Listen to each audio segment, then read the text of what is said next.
So, hello everybody. It is me, Demetra K, and I am sitting here with Walter from Verbal Herb, and it is Wealth Wednesdays with Walter, where we speak on financial issues. Of course, the purpose of the Demetra K show is to promote Black love, knowledge, and understanding of all things that go on in the Black community to make us an even better people, with the emphasis on even, because we are a great people, but we can always strive to do better. Of course, Walter is our residential financial expert, if you will, where he has about 30 years of experience in the financial field, where he has worked with everybody, including everyday people like me, all the way up to celebrities. And so he does know his stuff. He knows a lot of stuff. He doesn't know everything, but he knows enough to help us learn how to make and save money. So today, are we going to be talking about Kanye or Ye says that he owes the IRS $50 million. And it sounds like something he just learned not too long ago. So we're going to get into that. And of course, everything else. So, of course, if y'all have any questions regarding finances or anything like that, or anything you see fit to talk about, please feel free to put in the comment section. I should also say a big giant thank you to YouTube, Facebook, and Twitter. You are the other side of the conversation. Not only are you just viewers, you are the third co-host. You feel like you should be heard just as much. So I will be jumping in and out of the comment section. So who do we have on here? Bape Rax, how you doing? He says divorce, $1 billion deals, now taxes, not suspect at all. I know, right? So yes, they're saying that Kanye is going to pay about $200,000 a month to his ex-wife, Kim Kardashian, for the 4 children that they have that are under 10 years old. So not a lot of money, though, to Kanye West. And hello, only Pamela's away. How you doing? An Xbox hater, do tell. How you doing? He says, I made it. Yes, you did. And brother Reggie, what's going on with you? And Ironworks, 92,000. How are you? So this is how they get you. Yes, indeed. So Walter, what's going on with you before we get started? Just sitting up here, just dancing up and down, 162 pounds. Just happy that Facebook jumped up from on the floor to 100, almost 120. Just sold my shit. I'm gonna go out and make a down payment on a small house. Beside that, it's good. I haven't read the Kanye thing yet, but I'll read it right now. I'm sure it was some shit. All right. So Walter sounds like he's happy. Of course, you guys know he is fasting. Hello, Ollie. How are you doing? Walter is fasting. He's on, what are you on? Your 10th day, 12th day of fasting? No, this is day 12, no food. So I got 9 more days to go. So you're doing a 21-day fast, no food at all, just water, and no supplements, right? Today I did ginger and wheatgrass. So yes, indeed. So yes, he is doing that. Of course, Walter is battling that of prostate cancer. So he's doing his best to try to tackle it from his end. So we know that he will be successful. Hello, Kimberly. All right, so let's get into why we are here. So of course, you guys know that Kanye has been going through a lot of things for about 2 months now. Of course, he infamously went onto Twitter and made a tweet that was deemed to be anti-Semitic. From that point, he said that he lost $2 billion in one day due to being dropped by a whole lot of organizations.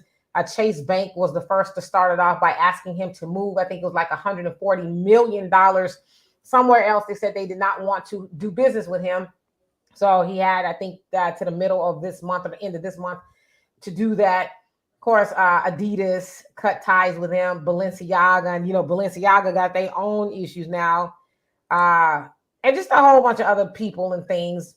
So he says now that he has a net worth of about $450 million. I don't know, if that's still the case. But not too long ago on a podcast called, Timecast IRL, he was on there with 2 controversial people. One of them is, what is his name? He was hanging out with Trump. I was a Yielopoulos or whatever his name is, Milio, somebody, and then some other cat, Fuentes. They're supposed to be big time right wing wingers, if you will. So he was on a podcast where he disclosed that he just found out that he owed about $50 million. That's okay, Walter. $50 million to the IRS. And so he said that they froze 75 million of his dollars. And it sounds like from what he was saying, he was on the verge of going to jail due to owing so much in taxes. And so he said that I guess maybe he thought his finance people were taking care of that. Doesn't sound like they were. He also admitted in the interview that he doesn't know much about business at all, and that he really doesn't sound like handled the day-to-day stuff as far as his business. But he said this is presenting him with an opportunity to learn about business because he should learn about it, right? So, Walter, what say you about the tax situation that Kanye found himself in? And let me get to these comments really quick. Uh, Also, Ali, you have been fasting for 15 days. Wow, are you eating any food at all? Hello, Sherry. How are you doing? Yeah, Tim Cass is the guy's name. Sorry about that. And Milo. Thank you, David. How you doing? Nick Fuentes. You know, y'all know I usually do my homework, but I forgot to reread it before I got on here. So thank y'all for that. It's Xbox. You say nasty Milo. Yeah, I've seen some things about them. Brother Reggie says on Drink Champs, he said he pays bills every Friday. He didn't think to include the IRS. Yeah, something's going on with that, right? And God of the universe, how are you doing? He says he's being framed and washed out. You better get Boyce to financially advise him. And then Brother Reggie said, well, damn. And you also say Kanye needs to call Walter. Yes, indeed. And thank you, David. Salute to you as well. So, Walter, what do you say about this situation? Well, I know Kanye. I mean, I got him to how I was his business manager, and how I got the account. He was with another guy that was managing the Black Eyed Peas, a bunch of people. You name it. And he came to me because his former business manager wasn't handling his finances. So the first thing I did with Kanye is I hooked him up with an accounting firm out in the valley. So we went in, me and him sat down, his mom went through all of his books, his finances, his accounting. We put everything in order. His shit was top notch, sealed tight. And then I left him when I ended the relationship financially with Kanye West, just because my company, it was some bullshit. They weren't allowing me to work for him because I was basically, Kanye was paying me every month. So they didn't want me working for him and still working for Amex. So they told me I had to choose. And since Amex that year had already made like 270 grand, and I wasn't making that with him. Plus I didn't want to tie my future to one dude. I called his mom and the accounting firm. I was like, I'm going to turn Kanye over to you completely. You guys handle it. If you need anything, call me. And it was, they were cool, but, it was an old staunch firm. They just a bunch of old cats, without bringing race into the picture. Just ha, ha, ha. And so they were like, all right, kiss my ass, peace. I was like, all right. So I went on about my business. But a lot of people, that happens with them. Like I know with the Black Eyed Peas, I was sitting at was it RCA Records? One of my old clients is VP of A&R. He's the man. I mean, if I say his name, a lot of people know him. And he's on the phone and he gets a call that the Black Eyed Peas, their account's empty.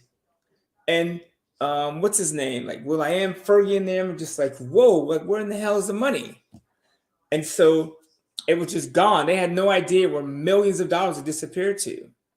So it happens a lot. But Kanye, I don't know. Is it possible, when you make $200 million in a year, you could, or 300 million, 400 million, I'm sure taxes were paid, but to overlook 50 million, because what happens is when you don't finish all your taxes, you don't get all your deductions in, they're just going to go based off of your revenue. And the IRS, they don't care. They're just jumping on the bandwagon with the Kanye, all the shit that's going on with him. They don't really care. So he could owe 50 million and not know it right away. It happens all the time to celebrities, people. I mean, how many times have we got a notice in the mail from the tax man? I just got a property tax bill for my California property. I was like, what the hell is this? It's a supplemental, bitch. I was like, all right. So sometimes you don't know. And he's managing hundreds of millions of dollars. Shit happens. But yeah, I considered reaching out to him, his family, his business manager, one of his managers, I talk to once a week. So I've considered going back, but they gotta I got to be able to carve out, at least a couple million a year to even go deal with that. Because that's a lot. You're dealing with celebrity and all the heat. I'm not going to go over there for 200 grand and the shit that I'm doing on my own. So that's what I think. Makes a lot of sense. And so, yeah, I mean, and David, he says they're hitting yay, high and low, corporations, family groups, banking institutions. It's crazy as F. I totally agree with you. It sounds like there's a little bit more of a concerted effort going on to really do him in, if you will, because it doesn't really sound like he is tapping out or backing down or anything like that. Of course, you all know. And hello, JB1, how you doing? Of course, you all know that maybe you don't. Balenciaga, the fashion house that he was aligned with, that let him go, they're also in their own hot water, if you will. They had a campaign ad that featured children in BDSM type of pictures, I guess, situations with some of the clothing and the purses. Then it also comes out that they place child pornography cases and just different things within the photos that are, I guess, kind of hidden, not right, like direct to the eye, but people who have taken the time to kind of fine tooth comb some of the photos that Balenciaga put out there. And it's definitely a lot of pedophilia going on, child pornography type of stuff.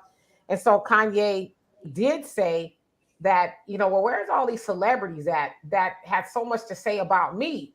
Where are they to denounce that of Balenciaga? Now, Kim Kardashian has said, time and time again, that it was because of Kanye that she has a relationship with Balenciaga, and Balenciaga's underneath the Kering, I guess, corporation. They also own Gucci, Alexander McQueen, and a couple other fashion stuff.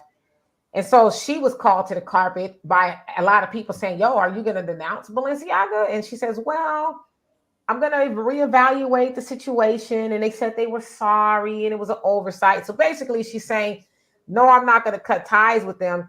But, it's just telling how he said that these celebrities, they're being controlled is what he is saying. So he's still speaking out about those things. But again, to his point, they were so demonstrative about him, but nothing about Balenciaga. I would think him saying something that is unpleasing to a group of people is not worse than what Balenciaga is doing as far as using children in such a very questionable manner. So, hello, Miss Cabrera. How are you? I am so honored to have you on here.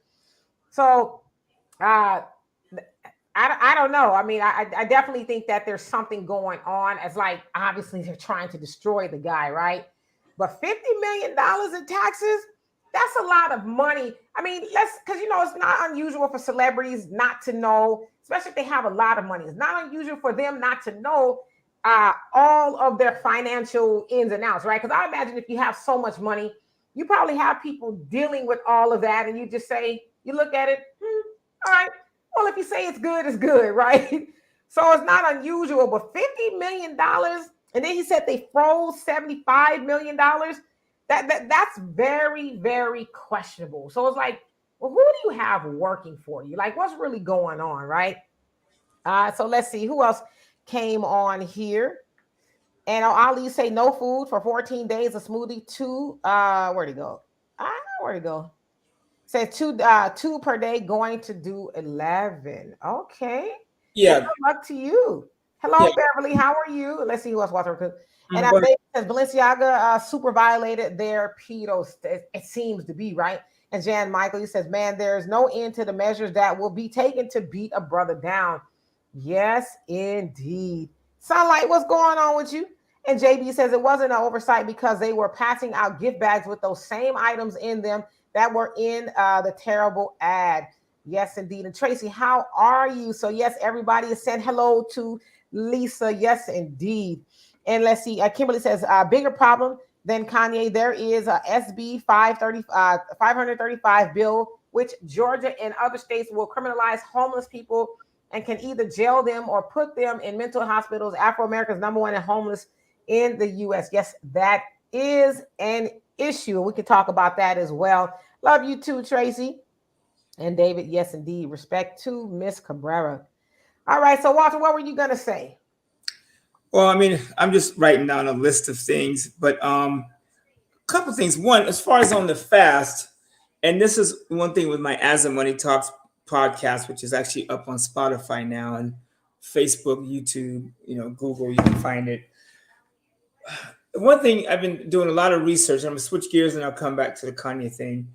Is one thing I've learned about health and disease and illness is all fightable.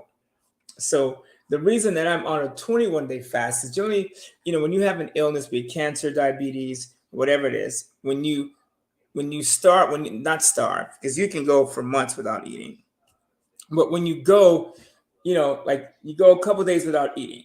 Matter of fact, if you go like 18 hours without eating, your body goes into what's called autophagy, which means your good cells eat the bad cells.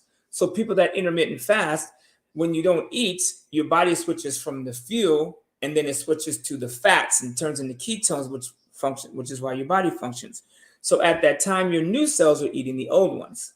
So if you take in shakes or protein shakes or vegetable shakes, you are defeating the point of fasting, because fasting is to give your digestive system a rest so the new cells can eat the old ones.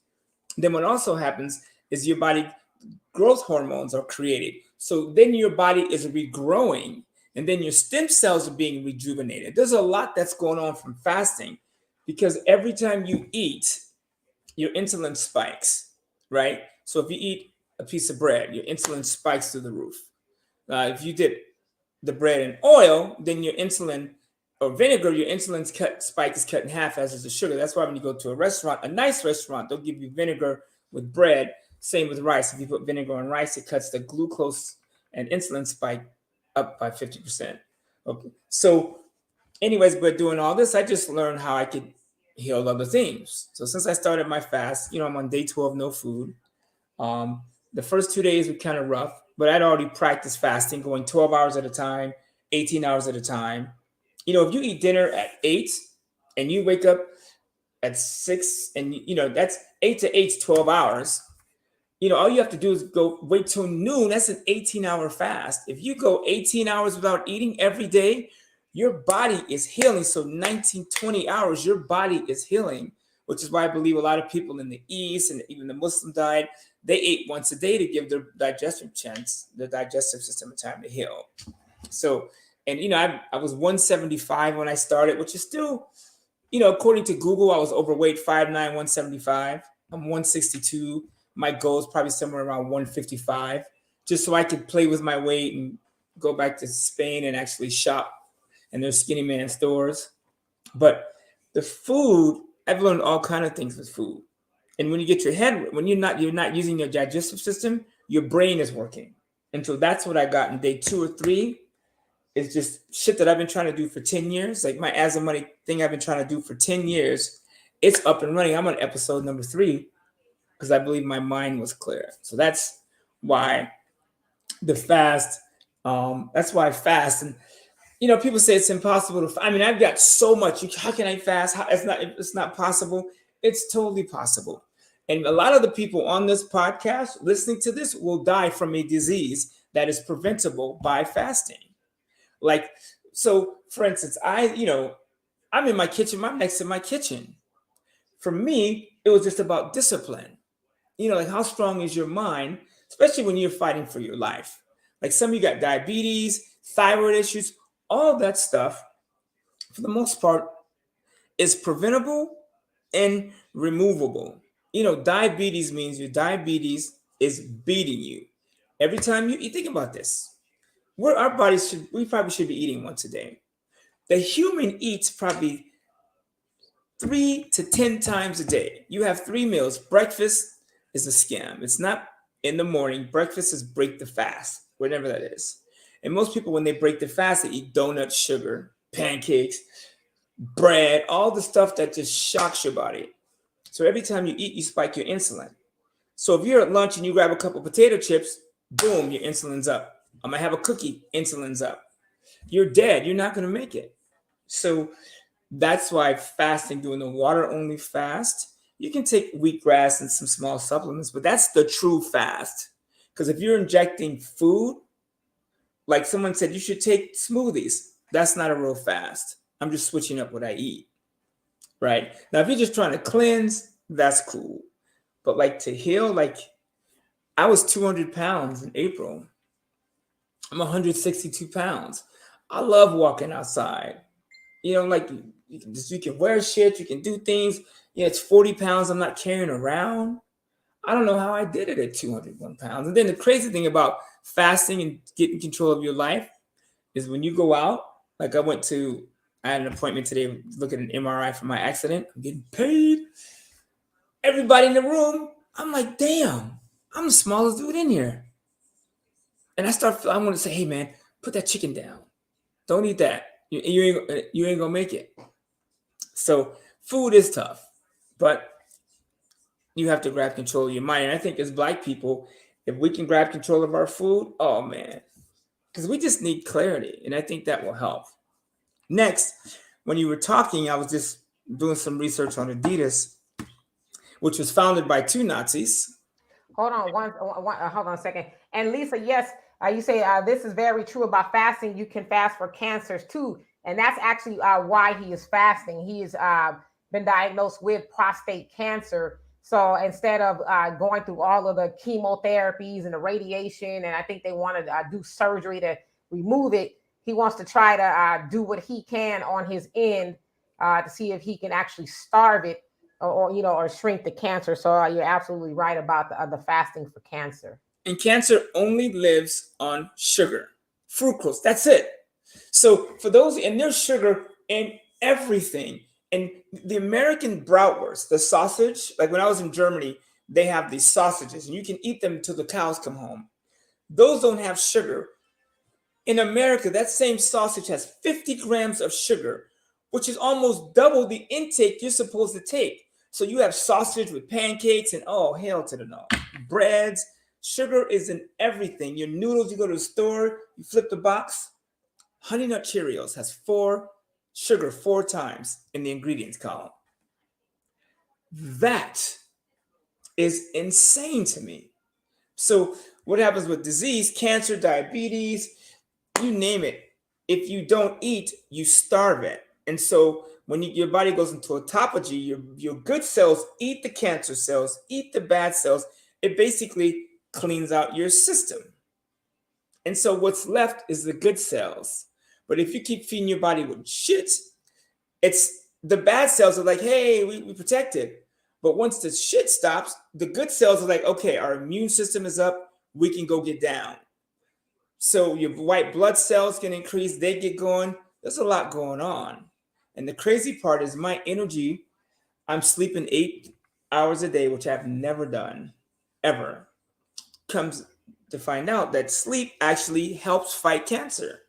Because when you're asleep, your body is like, you've seen Chris Rock and Osmosis Jones, your body's on one. But as soon as you digest something, all that shit stops because your energy rushes to the digestive system. They get rid of, all that stuff. So anyways, I'm going to go more into that in, on my As the Money Talks platform, diet, food, because like, it breaks my heart, especially us. We're not gonna make it, and it's preventable. So, anyway, that's what's up on that shit. And then, what you were asking me earlier? Oh, Adidas. Let me add one more thing. Sorry, let me address Curtis. How you doing? He says, yes, being big hurts. I went to visit my son and went to sit on a cafeteria bench, missed and flipped head over ass. I might have fallen away, but it wouldn't have been anywhere near as fallen anyway. I'm sorry, but it wouldn't have been anywhere near as hard. Um, yeah, sometimes though we get these little reminders that we are supposed to be doing different things, right? Now, I don't know exactly how big you are, but I'm 51 years old, so I always have to work out. I'm 51, so age is against me to some degree. I have hypothyroidism, uh, and menopause. So I'm one of those people. I have to work out a lot, and I have to watch what I eat because with all I have going on, it'll be nothing for me to gain 5 pounds in a week, like no problem. So if I'm not cognizant of those things, then yeah, that I'll have a lot of issues. So I say all that to say, we always got to be a work in progress. And if, we realize, see, admitting it is like half the battle, right? Then once you say, okay, I got this issue, what am I going to do now? What am I going to do to work backwards from where I am? So that's what we all actually need to be, trying to figure out, what do I need to do to be better and to be here longer with a better quality of life. So, and Change hi, Star Jammer. Go ahead. change your habits. I mean, you guys, believe it or not, this is easy as hell to do. There's so much shit on YouTube. Like, I'll give you an idea. I'm a fan of beef. I don't care what people say, kill the animals, don't kill the animals. I don't eat beef all the time, but I used to eat a hamburger with bread and cheese and all that stuff, right? So I've been doing my research. You can do, like, there's a store near me, they have Wagyu beef or they have grass-fed beef, right? They'll grind it up so you can make hamburgers. I learned yesterday how to make, obviously I can't eat it, not yet, how to make a cauliflower hamburger bun, you know? So I'm like, I can do that. So that gets rid of all the sugar, everything, the process and the bread. And you shouldn't do grains anyway. That's a whole nother topic. So boom, right? The store that, you can get grass-fed beef, and how you tell it's grass-fed is the fat. A lot of the fat is yellow, and the soy and the corn and that shit, the fat is bright white. But in the grass-fed beef, it's yellow. So that's how you tell, right? Ordering cheese directly from Paris, that's easy. They'll ship it to you. It lasts forever, except you deal without, all the hormones and all that shit. And then you can make your own, your own sauce, avocado. You can make guacamole, man. I can't with this bomb burger and these sweet potato fries in the oven. You know what I'm saying? You do stuff like that, and you do that once a day. But let's say you want to eat twice a day. You have a window. I'm gonna eat from 12 p.m. to 6, or I'm going to eat from 2 to 8. Pick a window, a 6-hour window. Do that every day. Cut out the dairy, the cheeses, the sugars. Stop cooking your food in olive oil, vegetable oils, canola oil, vegetable oils. Those are killing people. When you heat that shit, it becomes toxic. Vegetable oils were created for poor people. Stop eating that shit. Canola oils, run like a brother in a clan meeting. Run as fast as you can. That's how you drop your weight. I was 201. I looked in the mirror one day. I was like, you dumb mother. Like, what is wrong with you? You got a woman, you got kids, you're walking around 200 pounds. Like, what is wrong with you? And then I saw one of my homegirls. She looked like a child. I go, what'd you do? I go, I don't care what it is. I started with her, and then I switched my habits, and I'm down. And I want to tell you this. Those of you guys that are working out in the gym, you're wasting your time. You're killing yourself. 85% of weight loss is food. It's diet and exercise. Diet is the wife. Exercise is the side chick. Diet is the main thing. Exercise is the side dish. The fat people are on the treadmill. Next time you go to the gym, look at the treadmill. Where the fat people at? On the treadmill. That's it. You don't see fat people in the weight section. They're on the treadmill. Because weightlifters have a regimen of diet where people on the trail just getting down. Oh, barbecue. Oh, don't get it twisted. I'm not saying I'll never have a piece of barbecue, because I'm going to Texas after my fast, and I'm going to go down to I'm not saying don't. You got to get out sometimes, right? I want a big piece of barbecue all over my face, but I'm going to follow it with green tea that stops carbs from turning into sugar. So, vegetables I eat raw. I don't cook my vegetables, because think about this. If you cook something, it's dead, right? You put a dog, okay, not a dog. We're not in China. But let's say you put a rabbit in the oven. It's going to die. If you cook your vegetables, you're killing the enzymes that are moving, and it stops. It's better than nothing, but it's better to eat vegetables raw. You can steam them, but barely steam them, right? Just a tip. Go ahead. Yeah, absolutely. So I didn't start off talking about this subject, but I feel like I need to save Black people. Man, it scares the shit out of me. The white man don't have to do shit to Black people if that's how you feel like the white man's against you. We can do it to ourselves. It's a wrap. I can't wait to go back to Europe. They have the best food. Even South America, like they have the best food. They don't do all inject and do all that shit to their food. That's why in Germany they eat more than we do, but they're skinnier. In Germany, you got to play find the fat dude or the big dude or whatever you want to call him. Over here, you just turn around and it's all fixable. Go ahead. I'm done rambling about my health. Somebody knock on your door. Now go ahead. I'm good. That's my Oh, mechanic. okay. So yeah, Pamela, he has absolutely no sense at all. Okay. And how you doing, Jedi Skywalker? I'm just looking at your comments. And so Ali, you say you've been vegan for 11 years. You know, I used to be vegan. I'm going back on January 1st. I was going to start right away. But then, having a conversation with my daughter, she said, let's just start on the first. Why not? I say, hey, you know what? Because I did it for over 7 years. No meat, no animal products, anything like that. But then I moved to Texas. And then, started eating meat. But so I do plan on going back vegan. I don't eat a lot of meat now. I typically eat more plant-based than anything. I eat meat every once in a while, but not every night. So, but I am going to go back vegan. You're just so much better off for it, in my opinion. Hello, Tatum. How are you doing? And so, going back to that, let's see here. Facts Not Feelings says our tax subsidies subsidize Europe so they can afford to be skinny. So you're talking about the people in Europe, but I would say traveling to different countries, the food is phenomenal. You don't taste like you don't even really know that you're eating chemicals until you go to another country and you eat their food, and it's like, wow, this is really fresh. It tastes like it came just right out the ground, right? But over here, it's like it comes out the ground after they even sprayed it with 100,000 things, and then they got to do a whole bunch of other stuff before they put it in the store. And so you definitely do taste the difference, because a lot of those countries, they won't even allow for the chemicals and stuff that we are allowed to have here. They won't allow that over there. So you definitely taste the difference. And Pamela says, Walter, I'm glad your health is doing better. Yes, indeed. And Star Jammer says, in Germany, even with the beer, most of them are not fat.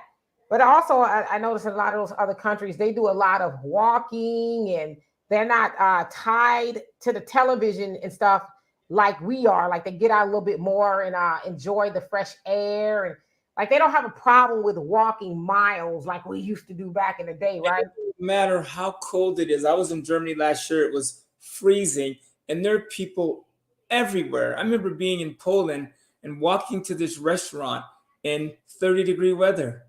And to go inside, the restaurant was packed. It's funny, we're in this restaurant, all Polish people, all light skinned, and they're playing hip hop. It was crap. I mean, it was like Biggie in the trunk. I was like, damn. But yeah, they walk, but it's their diet. It has nothing to do with their taxes. It's their diet. It's just the people there, they eat differently. You can eat a sausage. Like in Germany, it's a sausage and a beer. I don't care if it's 8 in the morning, 9 o'clock, 10 o'clock. It's sausage and beer. I've never drank so much in my life than when I was in Germany.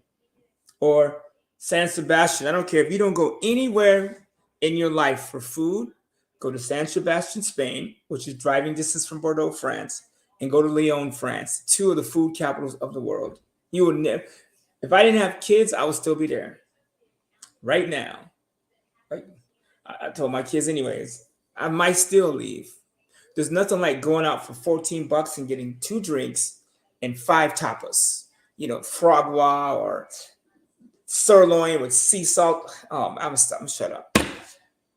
When I left Spain, I weighed less and I ate all day, every day. Our sole purpose of going to Spain was to eat. Yeah, our food is done. Yeah, no, I totally agree. Davey says American food is over processed. It really is, and like I said, you'll taste the difference. And Brother Reggie says, I'm about to go walking now. I almost never walk when I live in America. That's right, you are overseas. Yeah, I like to go walking. I just can't do it in Texas because they don't really believe in sidewalks much. and they drive horribly out here in Texas. And so, God forbid, I'm out there walking and somebody run me over. So yeah, I don't do it as much outside. I go to a park where it's controlled, but like I used to like to walk the neighborhoods and stuff when I lived in California. But I stopped when I got accosted by a pit bull early one morning when I was outside walking. And it just really reminded me how vulnerable I was out there in the streets. Luckily, it did not eat me, but I just knew I was going to die right then and there. So I don't typically walk outside as much. And in Houston, I've read stories too of quite a few people being mauled to death by people's dogs on the loose and stuff. So yeah, like I'm cool on all of that. I'd rather go to the gym or, where it's controlled. But yeah, that's kind of crazy. Let's see here. Trampoline. Huh? Get you a trampoline. You jump on a trampoline, it shakes the toxins out. I just got a trampoline. I got to put it together, but I mean, they told me not to exercise while I'm fasting, but get a trampoline.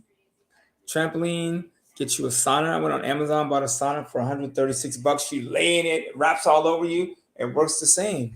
I mean, there's things you could do for weight management. And when you apply heat to your body, like being in the sauna, my heart is beating, beating, beating, beating. So exercise is just about getting your heart beating, so it pushes oxygen through your body. So you breathe through your nose, out of your mouth, get your heartbeat going. That is what exercise is for, is to pump the heart. So as long as your heart is pumping, you straight. Forget those dogs. Absolutely. So let me go back to this to Kanye, and then we can go back and forth, with the health thing. That is something Walter's very passionate about. He's always been passionate about that. I would say I'm very passionate about it as well. So we can always we can go weave in and out. And let's see here. Brother Reggie says, "Oh yeah, hitting the sauna after this walk."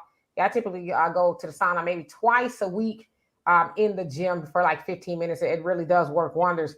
But Walter, so how does one avoid uh, having that much money and not be potentially getting in trouble for not paying their taxes? Like, what's going on with that? What is one? Let's say that I hit the lotto, right, and I won $2 billion, speaking into existence, and I needed somebody to take care of my finances. How do I, that is not very knowledgeable about taxes and things like that, how do I avoid being Kanye West or like anybody else who finds out that they owe so much in taxes? You just have to understand your reportable income. Money comes in, you count it, and you know where it's going. I mean, Kanye West, I'm assuming, has good accountants. I mean, I don't know. When I reach out to him, I'll find out. But it's just money comes in. Okay, you know what came in and what your expenses are. That's just having a good accountant or two. Okay, guys, here's the money that came in. What are our expenses? Here's what we owe in taxes. But Kanye is doing a lot of stuff. He's taking on the world right now. And he doesn't really have the help of Black people. So he's carrying the ball by himself. I mean, on my show yesterday, As the Money Talks, one of my co-hosts, she's Spanish, and I walked out. She goes, "You know what? I'm riding with Kanye." It's a Mexican chick. She goes, what he says a lot is right. Yeah, he could have said it differently, but like, he is really helping your people. And this is my girl. She's like, you guys are leaving him butt naked in the cold. I think a lot of people have pushed back with Kanye, especially due to him running around with the two really big time white supremacists. They all, I guess, went to Trump's house, and then people found out about it. And the Republicans and the White House denounced Trump for having them there, and this, that, and the other. So I mean, we don't know the story. We don't know the full story behind that shit. Who knows?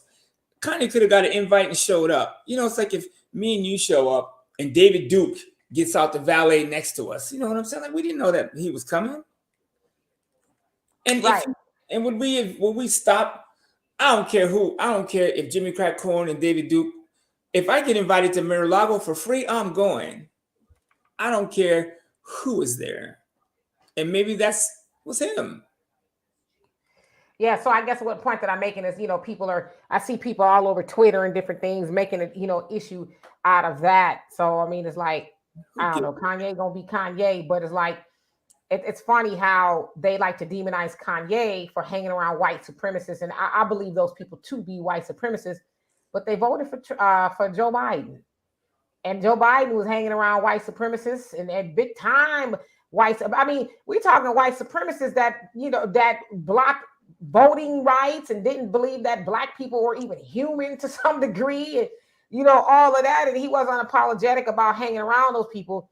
But yet the same Negroes that say stuff about Kanye, and I'm not saying either one of it, either one of it is right, but it's like, why don't y'all have the same energy for Joe Biden? I mean, Kanye doesn't have any power over black people, but Joe Biden does. No, because black people need a massa. Black people, slavery ended, and black people like, oh shit, what we gonna do? They got some freedom, they got moving, and then they got tricked into the civil rights movement and the freedom movement, which basically means get your man out of here. Black women, we got you. We will be your new massa. Period. And we're gonna lock your black man up, pull him over, put weed in the trunk, send his ass to jail for 45 years for a joint in the trunk. We're gonna do that, and y'all gonna need a massa. And so that is the problem. And I think the problem people have with Kanye West is he don't have a massa no more. And people keep talking about, oh, he's only worth 450 million. Shut the hell up. Some people don't have 450 in the bank. Like, just to give you an idea, $400 million at 10% is $3 million a month. Come on now, that's like every week somebody come by and drop 700-800 grand in your checkbook. Some people will not make $800,000 in a lifetime. This dude in interest gets that every week. So when we talk about, they're talking about Kanye's not a billionaire. So what? Like, even if you had $1 million at 10% interest, that's still $8,000 a month. Come on, we have to really see, that's the problem is black people, we don't understand money. So when people come out and say Kanye's not a billionaire, who gives a damn? Most billionaires aren't billionaires if something goes wrong. Look at Sam Bankman-Fried, the FTX dude. You think he's a billionaire today? He went from being worth billions to nothing in 4 or 5 days. So miss me, but you don't hear white people saying, oh, he's not a billionaire. No.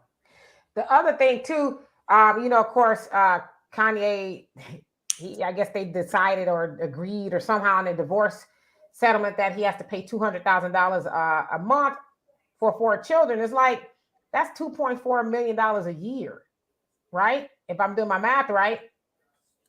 I don't know who he's paying. To Kim Kardashian. She don't need child support. That's some bullshit. But I'm saying $2.4 million, that ain't nothing to him. It's dumb shit like that. And I don't know Kim's deal, who she working for, but like, come on. She probably got more money than Kanye at this point. The victim in this is Ray J. Shit. That's the dude we should be praying for. Shit, he's the one that set it off. And OJ. See, people forget how strong the black man is. You take OJ out of the picture, Kim Kardashian isn't as famous as she is.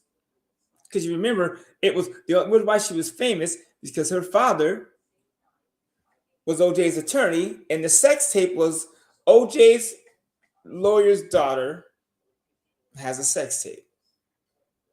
And you take OJ out of anyways, you get the point. We have to, as black people, we just need to start saying, you know what? We are better off. We need to cut the nigga shit. And we need to understand our roots. Like, if you look at Crime Bill Joe, he so said it. I'm the one that wrote the bill. It came out of his lips. I'm the one that wrote the bill. You Negroes in need of a massa. I'm the one that put the chains back on you. And then your dumbasses go vote for me. We got women on the podium. Oh, Kanye and Kyrie, the demons. Shut your big ass up. Hey, are you losing your mind? Hey, come on now, seriously. First of all, here's what black people don't ask themselves. Why is George Clooney's movie $24 and Maverick Top Gun the biggest movie? What's up, Kimmy? The biggest movie of probably that I've seen Top Gun 3 or 4 times in the theater. Why is it $24? But the movie Hebrews to Negroes is $50. You know why? Because black people won't pay for it and they won't watch it. Everybody talking shit about Kyrie. You ain't even seen the movie. Yeah, there was some stuff in the movie that they could have left out. You can't get your point across and then degrade another race. It's just the two don't go together. And that's the problem with the movie. They could have made the movie and said, hey, it's obvious the black man is the people of God. If you read the book, the Torah, it says that the people that were there from Abraham, Shem, and all that were black. It's in the Torah. So we don't need to decimate another people. You know what I'm saying? And chances are those are our offspring anyways. Right? Just black people, you need to know your facts. Like Africa was one country. When they put the Suez Canal in, they split it and became the Middle East and Africa. We don't understand our shit. You know what I'm saying? VHS, for real. I probably got one of those around here somewhere. So, like, if you think about Adidas, right? Because I saw a picture of Kim Kardashian in a pair of Adidas sitting on the couch. And I'm like, damn. Kanye got her in the building, left the building, and she's still in the building. Like, do you guys realize that Adidas was founded by two Nazi brothers, Adolf and something else? And you know how Adidas got on the map? Take a guess in the comments. How did Adidas get on the map? See, who knows? See, I know that they the owners or the creators of Adidas were around during Nazi Germany, but they got on the map as Russell Simmons says, due to they got more notoriety from Run DMC when they had the song My Adidas, and then as he said, Kanye came along and saved them again with the Yeezy line. Not even, it was before Run DMC. It was another brother before Run DMC that put Adidas on. The dude that got Adidas on the map was Jesse Owens. So during the Olympics, Jesse Owens agreed to wear their spiked shoe. So he won all those gold medals with the Adidas shoe, and they sold 200,000 pair of those shoes immediately. It wasn't Run DMC that put Adidas on. It was Jesse Owens.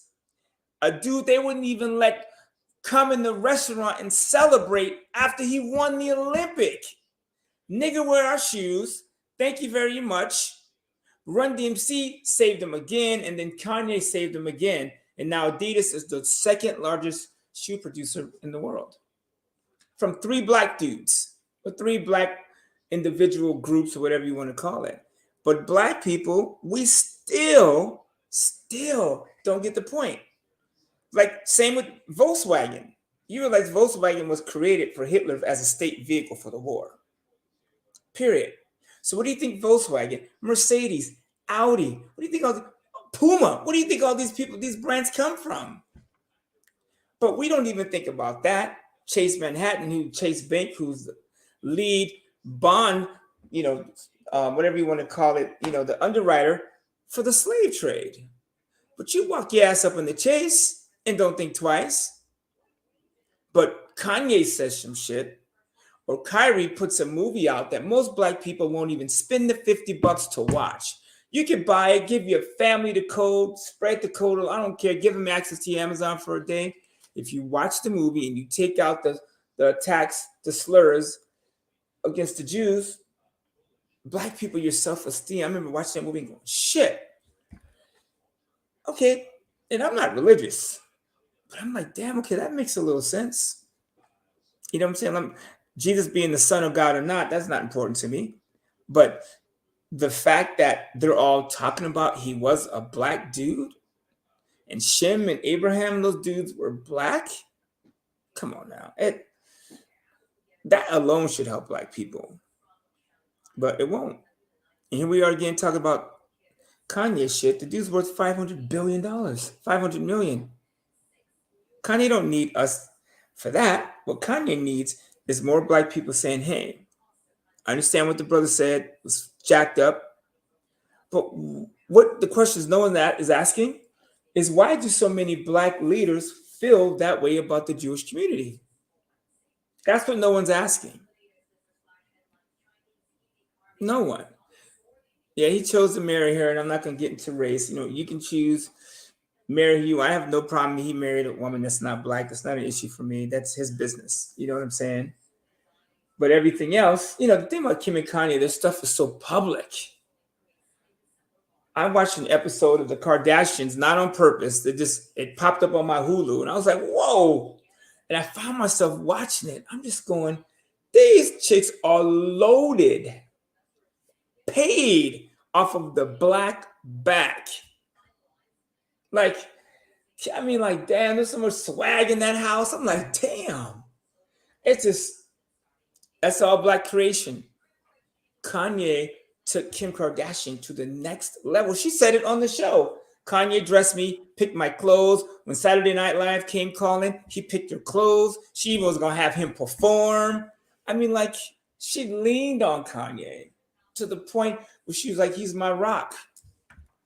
So, I mean, again, black people, we need to stop talking about people's color. I don't care if you're white or black, it don't matter. I know white people in my life that fight harder for black people than we do. So I don't really care about race. I'm over it. You know, somebody made a comment about my producer Becky because she's white. Her name is Natalie. But like, this chick be here till 10 o'clock at night putting together my show that I offered 10 black women before her. So what do? Go out, okay, I'm gonna look for another person my color, or do I just get the job done? We got to cut the race shit out. Black people, that is an Achilles heel for us. Say what you want about Mexicans, whites, black. We all come from one, most likely a few people. You know, I believe there was probably somebody white up in Europe where it was freezing cold, which is where white people live because the sun will burn the shit out of them. And dark black people that were down near the sun, period. Those two start to get down and boom, then you got Al. You know what I'm saying? In my opinion. But let me back up from the race thing. Let's talk about money. What else you want to talk about?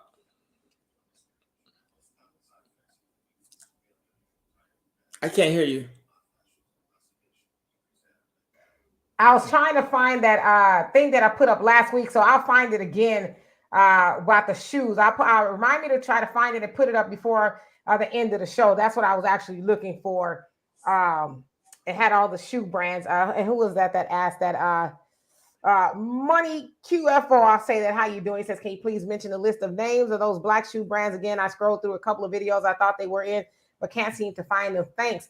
I will. So I'll find it before we get off of here and put that on. Next time Walter speaks, I'll look for it.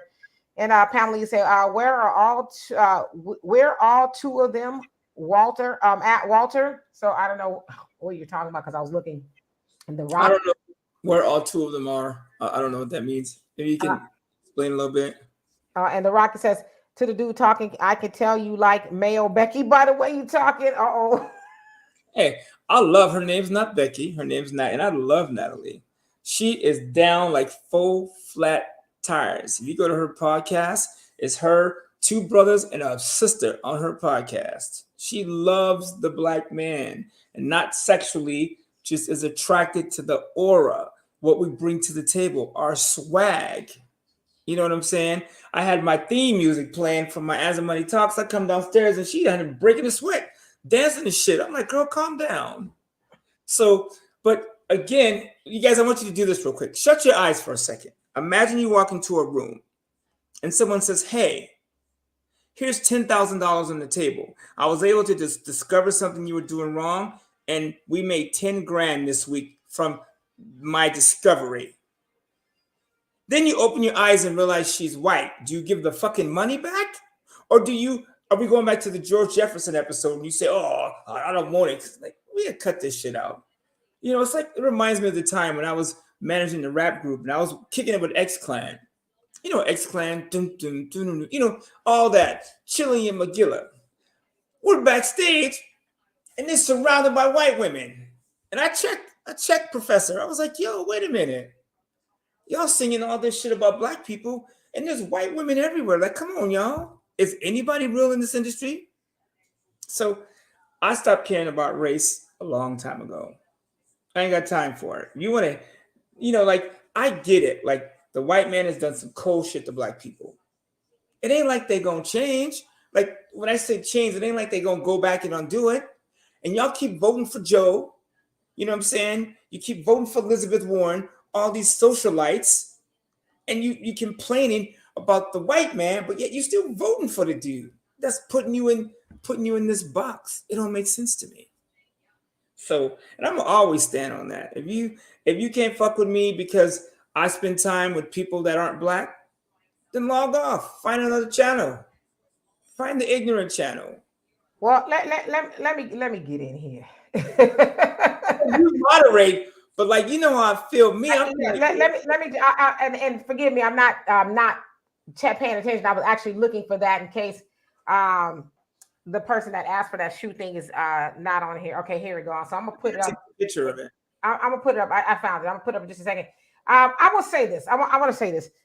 Um, y'all know this is a pro-black channel, so I'm not ever going to apologize about that. One thing I will say about Walter is I know it sounds like he's dismissing race. I don't think he's dismissing race because this is, the money show per se. I think what he's trying to say is I think we need to focus more on the money than we do some stuff. I'm not saying we should negate race at all because we know that. Come on now, being black in America, you can't help but to be to notice the things that go on with us. So I'm not saying negate race and we should not care about that. I'm not saying that. But what I think he is saying is let's get the money because we know without money, it's just talk. There is no black power without black dollars. We cannot move the needle and do anything else if we do not have the money. We know that Dr. Claude Anderson talks about it all the time, how we are at the bottom of the totem pole and everything in society. Yes, we need our reparations to close that wealth gap. But as an honorable Elijah Muhammad has said, Marcus Garvey has said, Farrakhan says, we need to do for self, right? Today, I'm not focused on white people. Today, I'm focused on green money. Today, the money show. That's what we're going to talk about, the money. And I will say this for Walter. Walter does do his absolute best to hire black people. I know for a fact that he's tried to hire a plethora of black people to do the job, and it's just like, y'all know, I don't like to go off on the stereotype that black people don't want to work because I'm black and I do work. So I'm not saying that, but not just Walter, but a lot of people say how they try to employ our people, and it's just it's kind of a hit and miss thing. So I don't know. I don't think we should get too distracted on, somebody working with Becky, because let's keep it real. And I say this to y'all a lot. Most of y'all gonna go to a job tomorrow and clock in and answer to a Becky. I'm just using the term Becky. Most of y'all, maybe not y'all, but them over there, gonna go to work and clock in and say, yes, Becky, what do you want me to do today? Oh, yes, Brad, what is my assignment today? Or did my check am I getting paid this Friday, Becky? So let's not lie to kick it, right? But I think what we should focus on today is how do we move the needle financially? Like, how do we get to the money? Because what I like to not do, especially on this show, is not get off into left field, right? Get into left field. There's a Becky. Let's talk about the money today. Now, I'm gonna moderate. I'm gonna make sure ain't nothing crazy. Y'all know me by now. Y'all ain't gonna want to talk about the money because it's a tough subject. Money's tough. Let me finish. Y'all know me. I ain't finna let nothing go too left. Come on now. Y'all know me by now. I ain't gonna let nothing go too left. But right now, let's focus on the shmoney. Y'all want some money? Let's figure out how to get it. I love you though. But I'm on the right. I don't like to mess with the left, but I hear what you're saying. Walter is not a tether at all. And I want to explain to you what a tether is. It's a very derogatory term of what I guess foundational Black Americans call people who are not born in America. Walter is very much so a foundational Black America. So he's not, as what you were saying. I don't like that term because it's to me it's the equivalent of calling somebody an akata, a very derogatory name. But no, he is not born somewhere else other than here. So yeah, I don't care. I've been called worse by better people. Period. I could care less. I mean, like, at the end of the day, it's about the cash, right? We hang up this podcast. You go back to doing what you were doing, and we go back to doing what we were doing. So, we should be talking about, like, whatever Kanye said, cool. Kanye could show up butt naked doing the jig, and he's still gonna be rich. Y'all can't go to your job butt naked and still keep your jobs. So that's what this section of the Demetra K show is supposed to be about. Like, for instance, me and Dee had a long conversation about money yesterday. We always talk about money. So this morning, wake up, right? Do you know today Jerome Powell came out, the Fed chairman came out, the beige book came out today, and he came out with his Fed minutes.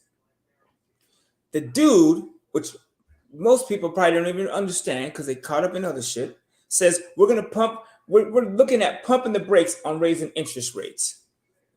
Just the second, because I was in the bank and I was watching CNBC on my phone. I was in the bank because I was thinking about selling some of my stocks. I was thinking about selling Facebook because it's been hanging out, right? And so that's not a lot of money. I have like $2,500 in stock options in Facebook, and I was getting ready to sell, but I said, let me listen to Jerome Powell. This dude said we're going to slow up. Do you know that $2,500 went to $5,500 in 30 seconds? Almost a $3,000 jump. That's just in that one stock in my portfolio. I said, I wonder how many of my brothers and sisters are listening to Jerome Powell right now. Are we caught up in some other shit? That's it.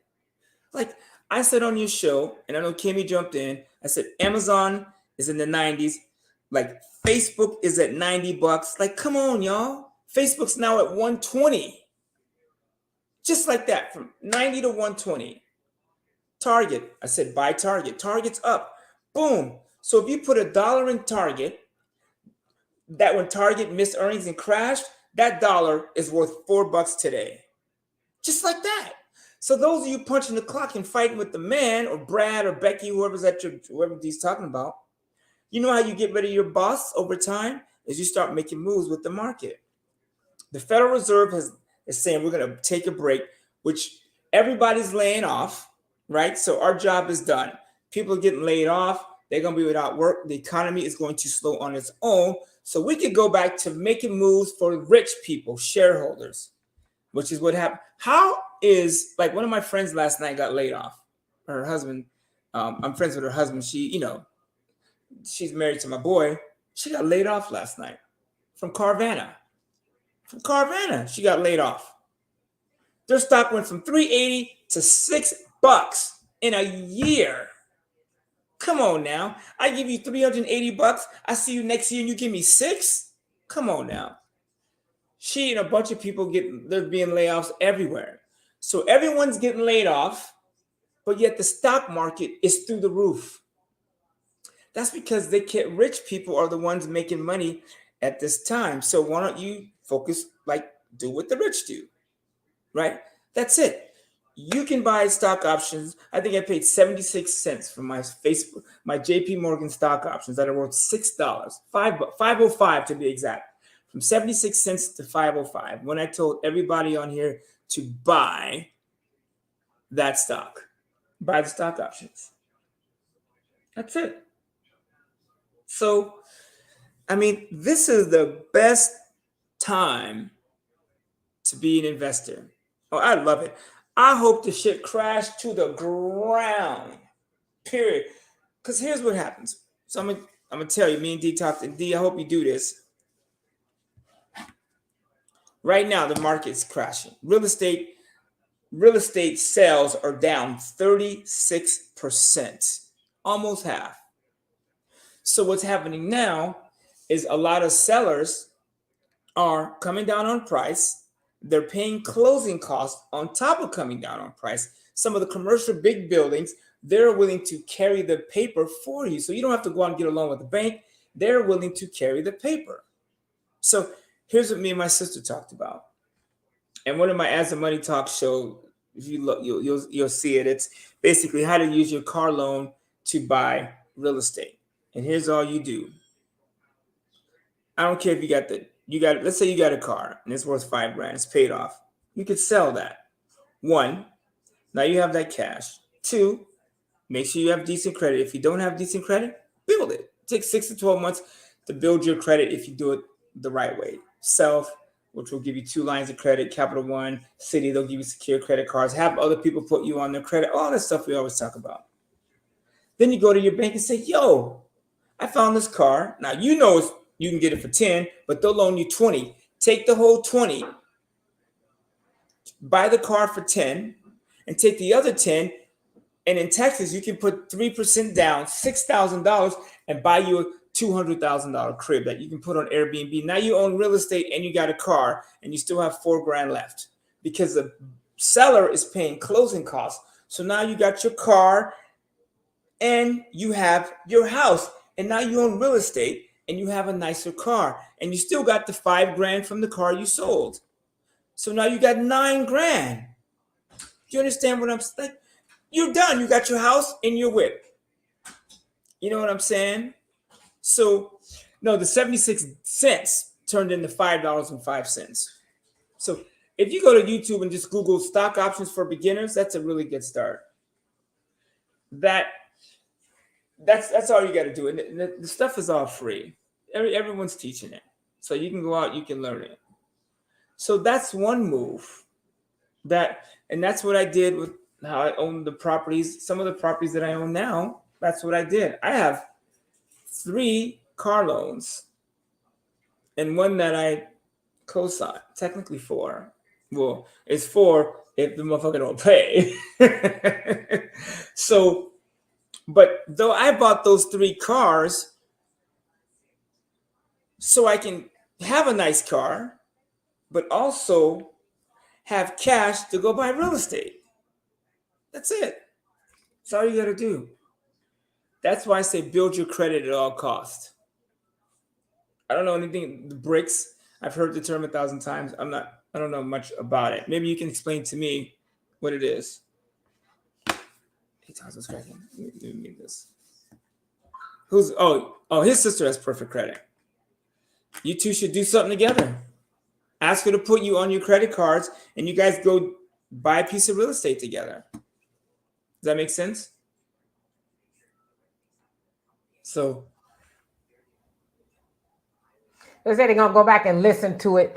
So yeah, so honestly, that's why we are here on Wednesdays, is to try to help us figure out how to earn and save and grow money and be better off, because honestly, until reparation comes, we got to figure this out. We got to figure out how do we make things better for ourselves. And again, I'm going to always go back and quote Marcus Garvey, the messenger, the minister, and everybody else in between, Dr. Claude Anderson. Until then, we need to do for self. We have to. Here it is. And we've been talking about this for the last couple of weeks. It is the Christmas season, where a lot of people are going to go out there and spend a lot of money.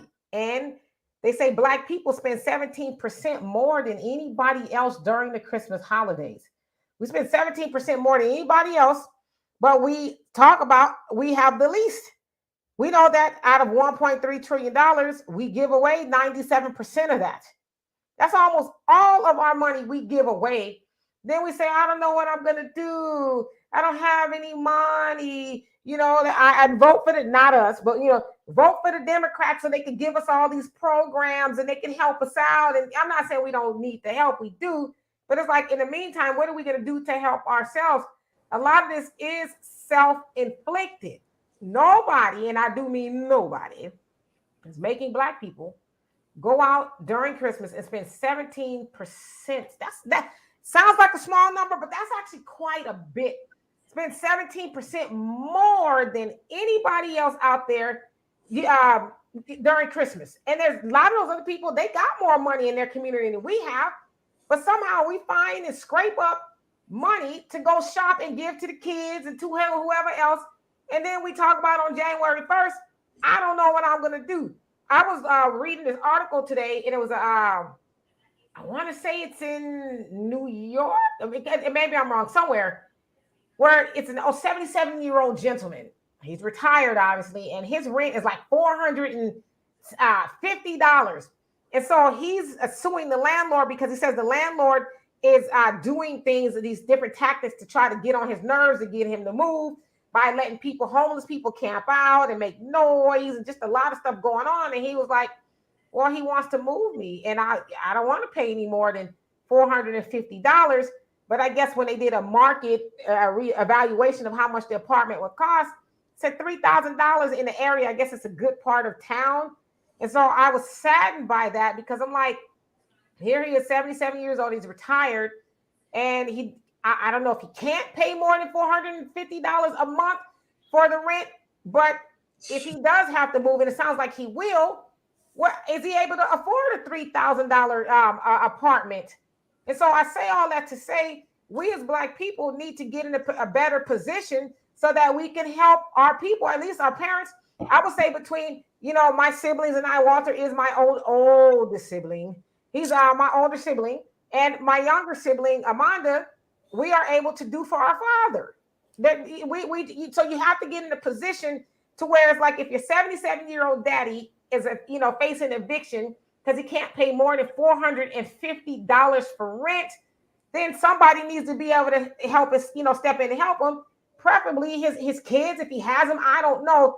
But the whole point that I'm making is we as Black people have got to be, and I use this analogy a lot, we have got to stop being that frog in the boiling pot of water. Y'all heard that analogy before? Have you heard that analogy before, Walter? The frog. Yeah, so the story goes, I'm saying to tell it really quickly. The frog is in the water, is doing little backstrokes because the water is nice and cool, but it doesn't know that it's on a stove, right? Like it's actually in the pot. So somebody comes along and they bump up the heat a little bit. And the frog is like, yeah, it's getting a little warm in here, but I'm going to adjust. I'm cool. Let me keep on backstroking. Then the water gets hotter and hotter. And he notices that the water is hot. And then eventually the frog boils to death because the frog didn't take heed of the temperature change. And so that's kind of how we are in our community. We don't take heed of the temperature change and say, okay, instead of me adjusting and getting used to it, let me, figure out something else to do so that I'm not boiled to death. And so I don't know. Like I said, this show is to help us not be that frog in the water. Everybody is not going to listen. Everybody's not going to take heed. But I always say, if I can help one person, then I feel like I've done my job. But again, we need to eventually start doing for self. Nobody's coming to save us. The Nation of Islam has talked about SOS. Marcus Garvey's talked about SOS. I've heard many people talk about SOS. Save ourselves. And Charlie, how you doing? He says, stop. It's not self-inflicted. It's on purpose by the Republicans. You might have some money, but most of us ain't got shit. You know what, brother? I love you, but I would beg to differ. Yes, we know systemic and institutional racism exists. I will never tell you it does not. It does exist. We have a lot of things against us, but brother, you ain't gonna tell me as a white man, I don't care if it's the abominable snowman.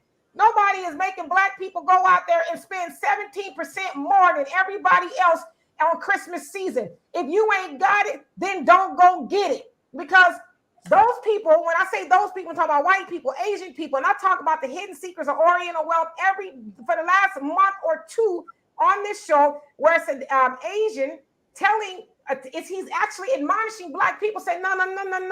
Don't blame us for what you guys are doing to yourself. He says, but I tell you what, I'm going to tell you the secret of how we are making it work.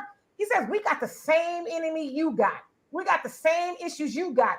But we don't go to Walmart and fill our baskets up full of processed foods and cereals and stuff like that. He says, we buy a big ass bag of rice. We eat sweet rice in the morning. We make rice for lunch, and then we make something for dinner. But we don't go buy a penny's worth of cereal. That's all that's really worked because it's junk, right? So he is giving us the secrets of how they are actually making it work. He said, most of us don't even use banks. We got the money in our house. If somebody needs a loan, we don't have to go to the bank. We go in the wall or wherever we keep our money and say, how much do you need? All right, we got it. And so even they are not out there going to their detriment and spending the money they need to put food on the table and pay the rent. They're not out there going in the Christmas season and spending money they need. That's what we do. And as my dad always says about us as Black people, we often buy what we want and we beg for what we need. And so while all of it is not self-inflicted, my dear brother, some of it is. Who is making us give that 97% of our money away? Now, sure, we got to go shop in some places because we don't have the stores and things like that. But it said that if we just give 10% less of the money that we give away, if we just stop doing that, we can build businesses and we can hire each other and we can practice group economics and keep the dollar circulating. Y'all know it don't circulate in our community more than a couple of hours. But in the Asian community and everybody else's community, it's upwards of 20 to 30 days before it even leaves their community. And so when you say it's not self-inflicted, I impress upon you, and I say this in love, to go do some research. But the other thing is we don't do ourselves a favor when we lie to each other and say, oh, none of it is your fault. Yes, some of it is your fault. Because I'm going to tell you this right here. If I was, and sometimes I wish I was, if I was getting some food stamps, let's say I was getting, because let's keep it real. Some of our people in our community, and I'm not saying we're the biggest recipients, so don't mistake me in that, but some of us get a lot of food stamps to the tune of $500, $600, $700. Man, if I was getting that kind of money, yes, I would feed my family, but I would do what some of those other communities do. I would go to the store and I would make some plates or figure out how to sell something and get some of my money back or be more wise with the money. And so when you say it's not self-inflicted, don't lie to kick it.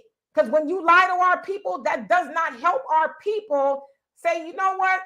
I don't need to go out there and buy my kids no $200 shoes. They don't need another game console. What I'm going to get them is Carter G. Woodson's The Miseducation of the Negro, so they can help us figure out how we don't continue being in this situation of giving 97% of our money away. That's what I would do. And I have personally given that book to a lot of people, a lot of younger people, because it's going to start with the younger people. Because see, when we can get them to understand that you are the future and this is how you help save us, then we're going to be better off. But Charlie, please don't teach people that. Don't teach our people that none of this is our fault. I'm not saying all of it is somebody else's fault, but a lot of it is our fault. It just is. So, we got to do better at educating ourselves. And I'm one of those people. I don't really get as emotional as much as I'm logical. And when I see that statement, it's just like, well, I guess there was a time or two I thought that way as well. It's not all, it's totally somebody else's fault. But the next time you go into a store or you see our people in there, maybe buying something they don't need, especially during this time of year, ask yourself, Mr. Jones, is the white man making them go buy they son a $200 pair of shoes? Or any of the other stuff they don't need? Is the white man making them do that? Or are they doing that on their own? Like, who's making them do it? Who's making them give all that money away? Who's making any of these sisters want to see their asses up into these nail salons? And I know these nails nowadays ain't cheap. Who's telling them to go give $100, $200 to the Asians to do their nails when they can sit at home and do it themselves or go to a black-owned nail salon? Who's making them do that? Nobody is making them do that. So, I'm just asking. I think we need to be a little bit more logical before we say stuff. Man, you said the Republicans. Yes, we know the Republicans are douchebags. Like, nobody on the show has ever said the Republicans are not douchebags. But if we look at some of the things that they are advocating for, as far as being conservative, abortion is one of the things. Black people, we typically are. We used to be very conservative in the things that we did. But nowadays, we feel like, we should just, I don't know, do whatever, but we should be conservative. But I'm not even advocating for the Republicans, but we can't blame the Republicans for everything that go on with us. We can't do that, because the Republicans ain't even making black people go out there right now. And this, from now on until they have some more sales after January 1st, we're going to be the number one people out there begging them people, white supremacy and everybody else in between, to take our money. And then when it comes time to pay the rent, I ain't got it. Or I'm going to go take out a loan, or I'm going to do this, I'm going to do that. I'm going to beg, borrow, and steal, as my mama used to say. So I don't know. And you say they got billions, we got hundreds, but we got trillions though, bruh.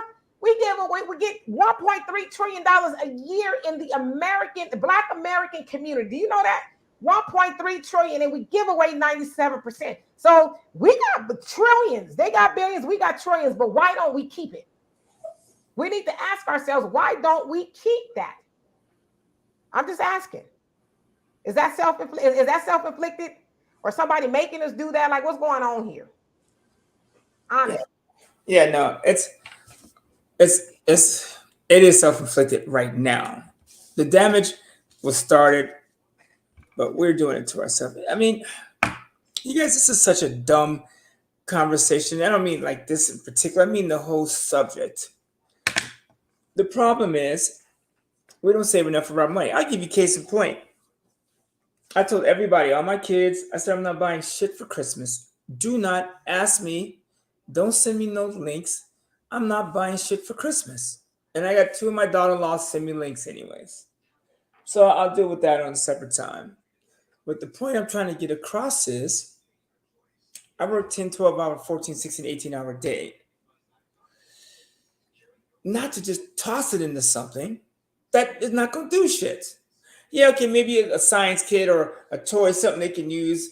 If it's related to their self-esteem, cool. But like, I'm not tied to the whole Christmas part. And it's funny, black people, we get all riled up when we talk about other races, whites, Mexicans, Asians, but we go right to the stores worshiping who most of us believe is a white Jesus.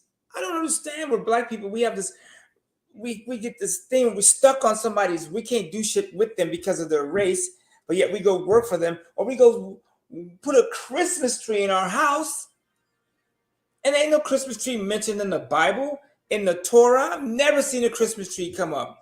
They never talked about Black Friday in the Torah, or the Quran, or the Bible.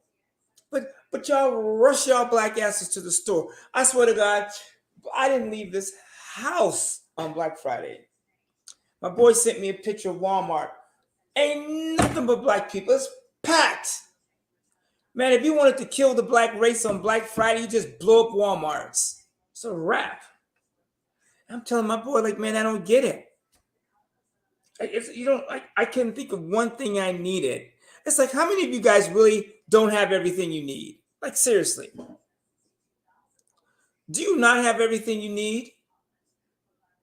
You do. So we need to there's nothing sexier than having money working.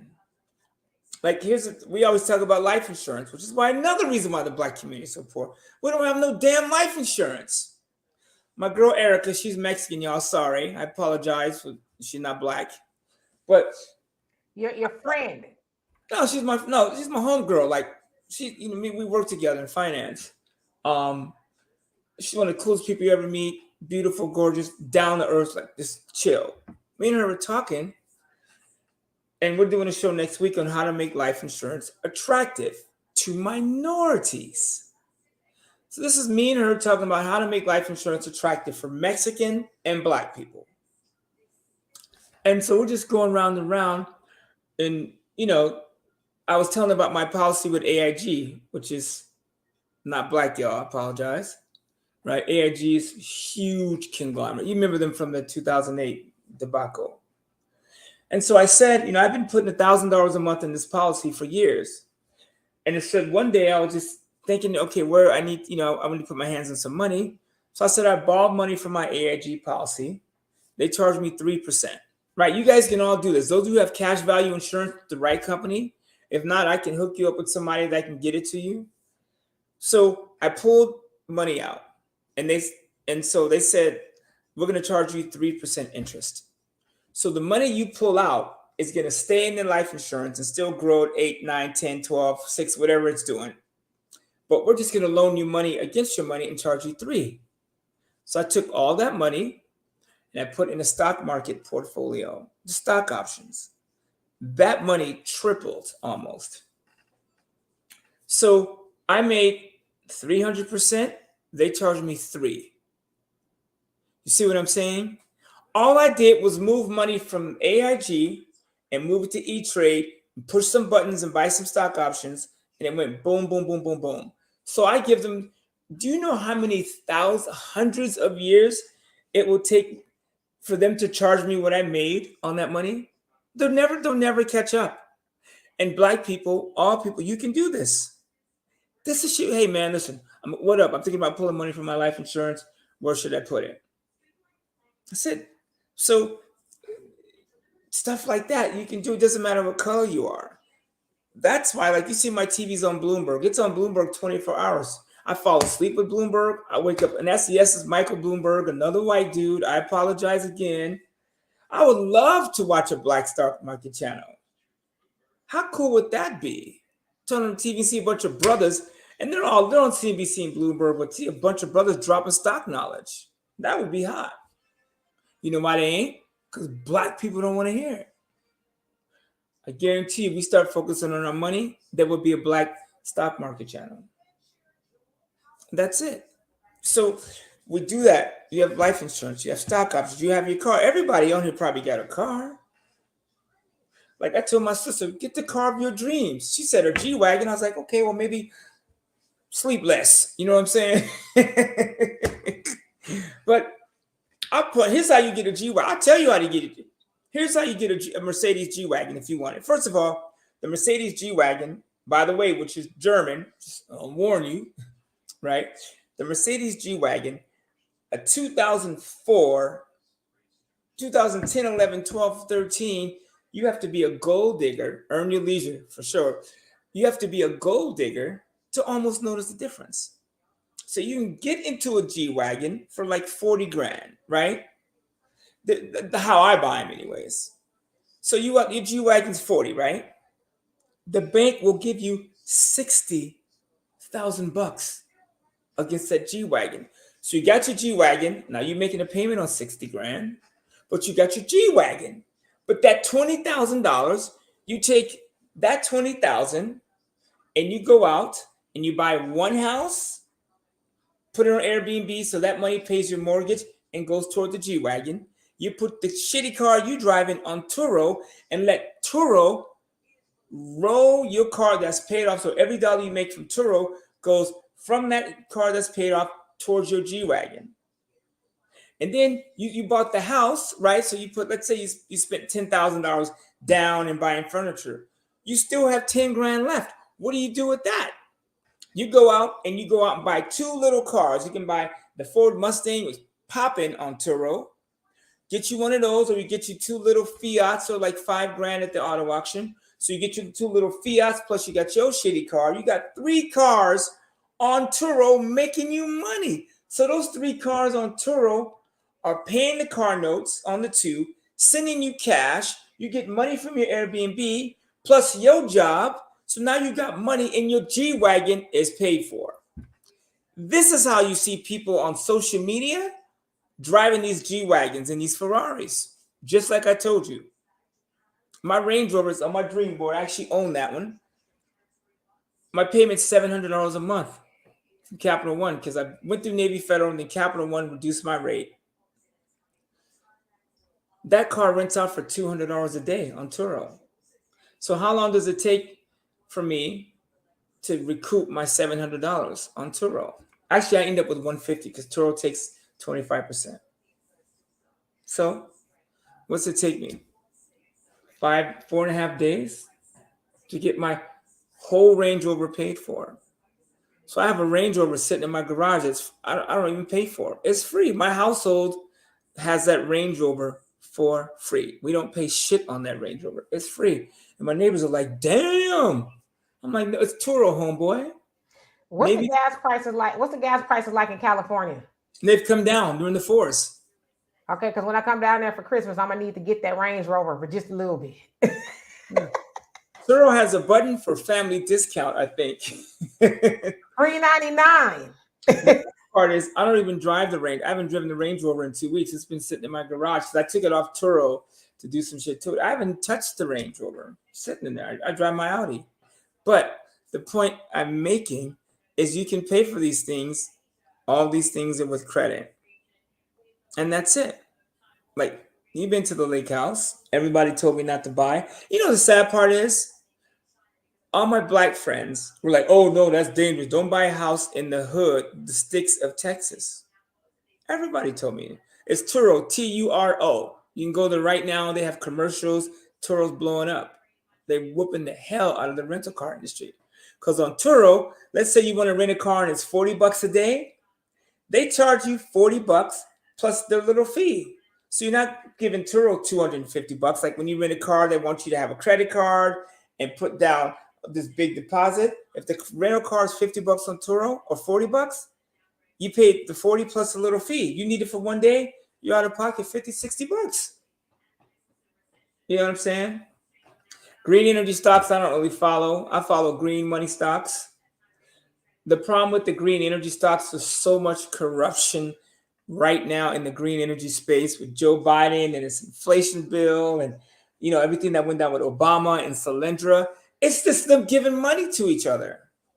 Why do we need a green energy bill when Elon Musk has discovered how to make an electric car go 300 miles. Elon Musk has solar panels for 10 grand. You can put a Tesla and finance it, make payments on it in your garage. It's like, damn, the green energy issue has already been solved. We have windmills in California. The problem with green energy is so much corruption because it's a way for them to get people excited. Oh, we're going to save the planet. All they're doing is buying shit for themselves. We've already solved the problem of green energy. Elon figured it out. And almost every car maker is coming up with an electric vehicle. What else do we need to do? But just keep doing that. And that's gas. That's no pun intended. But that's just the Joe Biden and his boys coming up with some shit to keep the people distracted. That's it. You really want to remove greenhouse gases? Then cut back the manufacturing of meat, because pollution from cow emissions is way larger than the automobile industry will ever be. I'm talking about cows passing gas is the number one emitter of pollution in the world. That is what we need to do. But they ain't gonna fuck with them. They not messing with the cow industry because they all crooks. All crooks. Methane gas. Blowing it up. Just kaboom. Every time a cow farts, ozone take a hit. That's where we need to go. But we won't do that because they're all in bed together. So I'm telling you guys, this Christmas, I can hear that song going in my mind. I wish you would have said, stop spending money, keep it in your pocket. You should have changed the words. I ain't buying shit for Christmas. I might get my girl something, depending on if she's still my girl at the time. But I ain't buying shit. Call me a jerk. I'm not doing it. I'm not going to have my black ass out there buying stuff. I'm going to be, man, this is the best time to invest. If your family disowns you because you don't buy them a Christmas present, next, relative, delete, block. And don't do it to your mama and your father, but like, seriously, I got to buy you a gift to be a relative? No. Tell you what, the white elephant this year, I'm going to be absent. Go take a walk while they're opening gifts. You know what? Instead, I'm going to work on my financial future. You know what I'm saying? I don't like an electric car, but eventually it's where we're going to. But if you're going to get an electric car, Teslas, you can buy a Tesla for 25 grand. Get a 2012. I can buy them from the auto auction all day, $20,000. Here's the cool thing about Teslas. A Tesla that will do 300 miles. Think about this for a second. Let's say you borrowed Navy Federal, bing, bing, bing, bing, bing. And I was thinking about buying my girl a Tesla for Christmas. This is something I was kind of floating with. So it ain't going to be me buying it. It's going to be Navy Federal buying it and me making the payment. So I saw this Tesla. They wanted like 30 grand for it, right? It was, we're trying to get one that has the new upgradable, like self-driving technology. So, and I'm talking auto auction. This car on the street is $40,000 all day. But at the auto auction, it's different. And used car prices are slowing down. Carvana is getting ready. It's close to bankruptcy. So the used car market is imploding, right? So this Tesla's $30,000.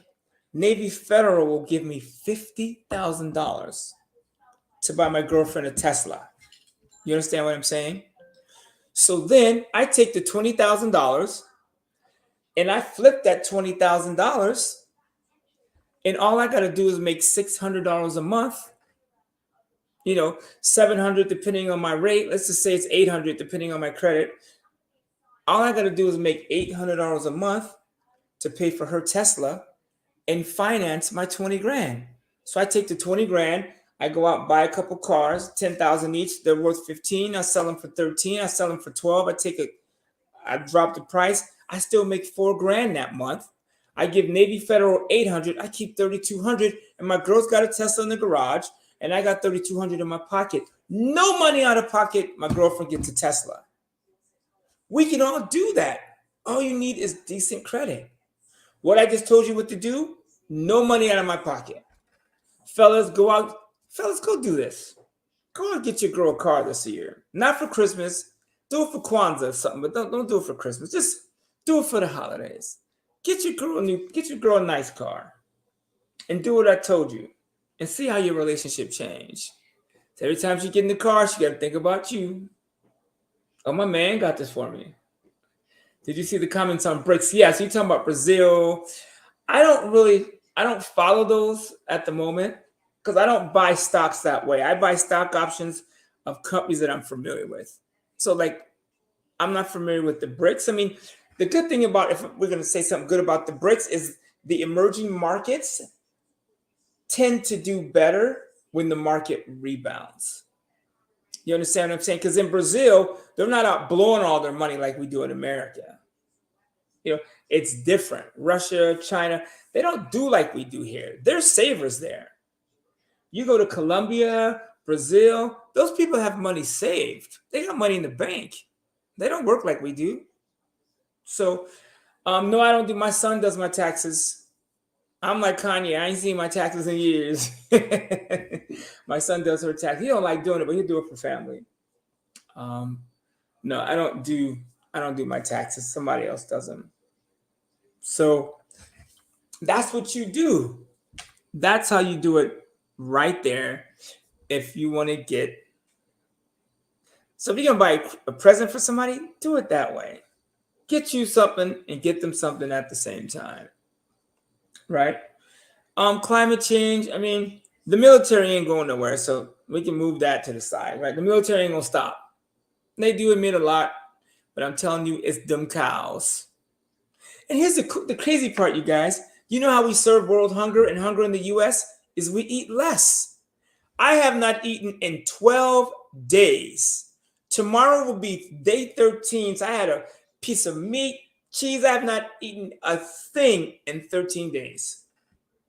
And I'm sitting here going off like Flavor Flav on this podcast. So what if we just ate once a day, which gives our body a chance to heal? Can you imagine all the food that we eat that we don't even need? That's food. I'll tell you what, you know how food prices come down, Black people? Stop eating so much. I haven't spent a dime on food in weeks. My kitchen is spotless as hell. Man, look at my kitchen. It's so clean. And ain't been a piece of food in there in weeks. That's the way I like it. So now during the fast, I can eat once a day. Girls around, she likes to eat 2 times a day, whatever. She'll come around. That's how we serve the hunger problem. And if we start eating less, guess what's going to happen to food prices? They're going to come down. If everybody went to eating once or twice a day, food prices would fall like FTX, just like that. You go 2 days, 3 days, a week with everybody in the US eating once or twice a day, no snacking, no chips. Your body don't need snacks to survive. That's baloney. Food prices would come down. I easily spend $1,000 a month on food just because I make my own stuff. I order cheese from Europe and I don't do processed shit. So I buy beef, it's grass-fed, it's more money. I have saved $500 in the last 2 weeks not eating. That's it. Do that, Black people. Start with that. Not to mention you save money on metformin and all the drugs Black people take. Like you 50 years old and you're taking medicine? Come on now. Like my chiropractor asked me today from my accident, what medicines do you take? And I kind of looked back. So I don't take medicines. I'm 52. He just looked at me funny. I know what he was thinking. You're Black. You're 50. You take something. Diabetes. I seen how y'all eat. You're taking something. He just looked. I was like, no, I don't take medicines. I'm 50. The hell would I be taking medicines for? Right? So then not only does that will save you money now, and then as you get older, you will save money. I mean, black people, you want to get your money right? Cut your weight down. Man, it is amazing. I wish I would have did this fast earlier. Like, damn. Like, not having to deal with food all the time. Because I would spend, I'm a cook. You know, I had a cooking show, me and my cooking show. And speaking of which, and David, you look good for 52. Walter will be 53 tomorrow. Show enough. So happy early birthday to you. I'm gonna be sitting right in this house. I'm avoiding people. People like, what you doing for your birthday? Nothing. I don't want to be around people. No food, no drinks. I got 9 more days of this fast, and I'm doing it right here. I go between here and this couch, unless I'm going to the bank or running an errand. I am in this house, and I'm excited, man. I walked into the bank today, and my banker, she was like, "Damn!" I said, "That's why I'm doing it, baby." I mean, I'm trying to heal myself. I want to go outside. I'm take my shirt. I'll be Tracy Morgan taking my shirt off at the company party. But anybody can do it. I watched the thing on YouTube. A guy was 300 and something pounds. He did a fast, long fast, and he lost 200 pounds. Do you realize when you go one day without eating, one day, your body starts dropping weight immediately. So I'm gonna let you take over for a second to get to some of these comments. Yes, and everybody's just saying happy birthday and congratulations and all of that. You're not on mute. We can hear you. Oh.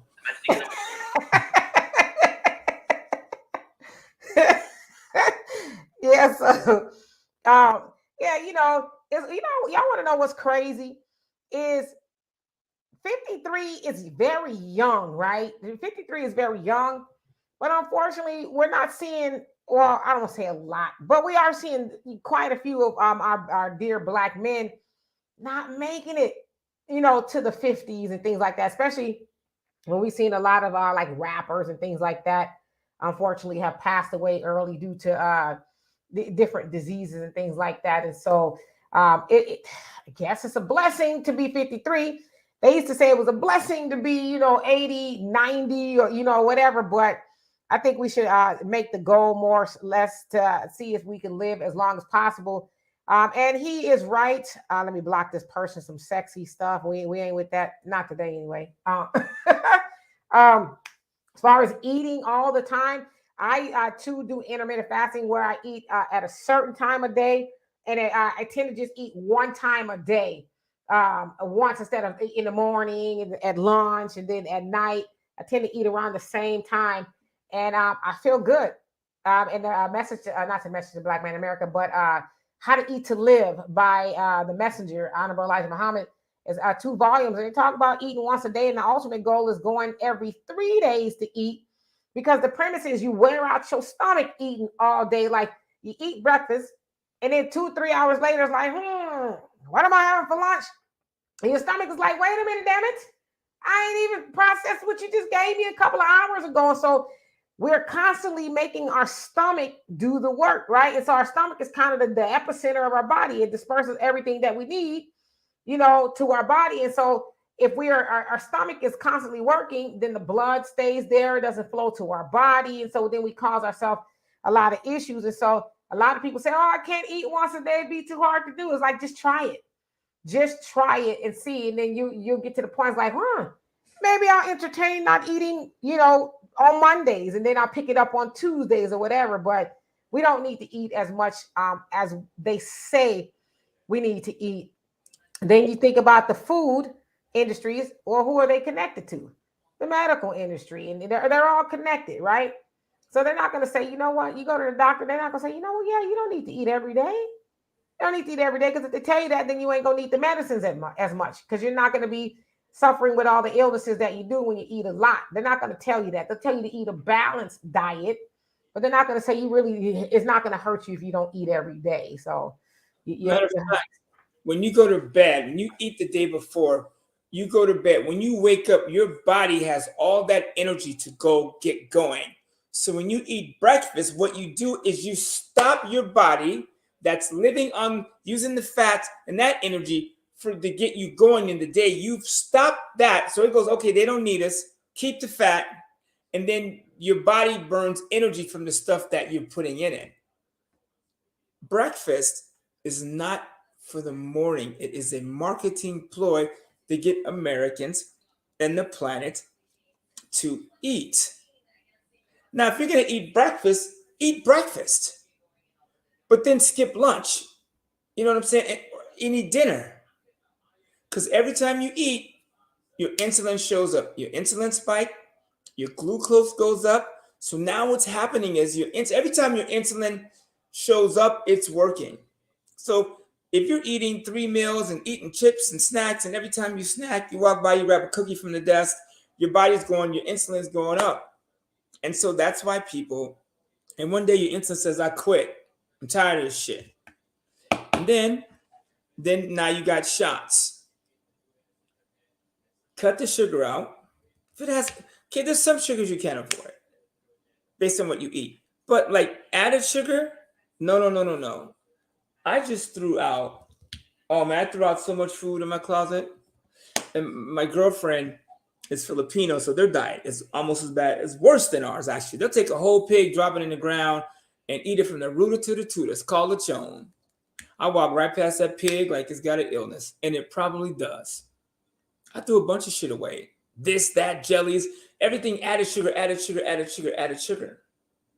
And I said to her, even though, she's 4'11" and 101 pounds, I said, doesn't matter, it's your insides. So a lot of people that think that because they're thin, oh my God, he had a stroke, he was so skinny. His insides are still functioning crappy, right? If you have weight around your midsection, that is fat around your liver, which means your liver is working like Michael Jackson day and night. If you can't see your feet when you look down, that is your liver in there boxing.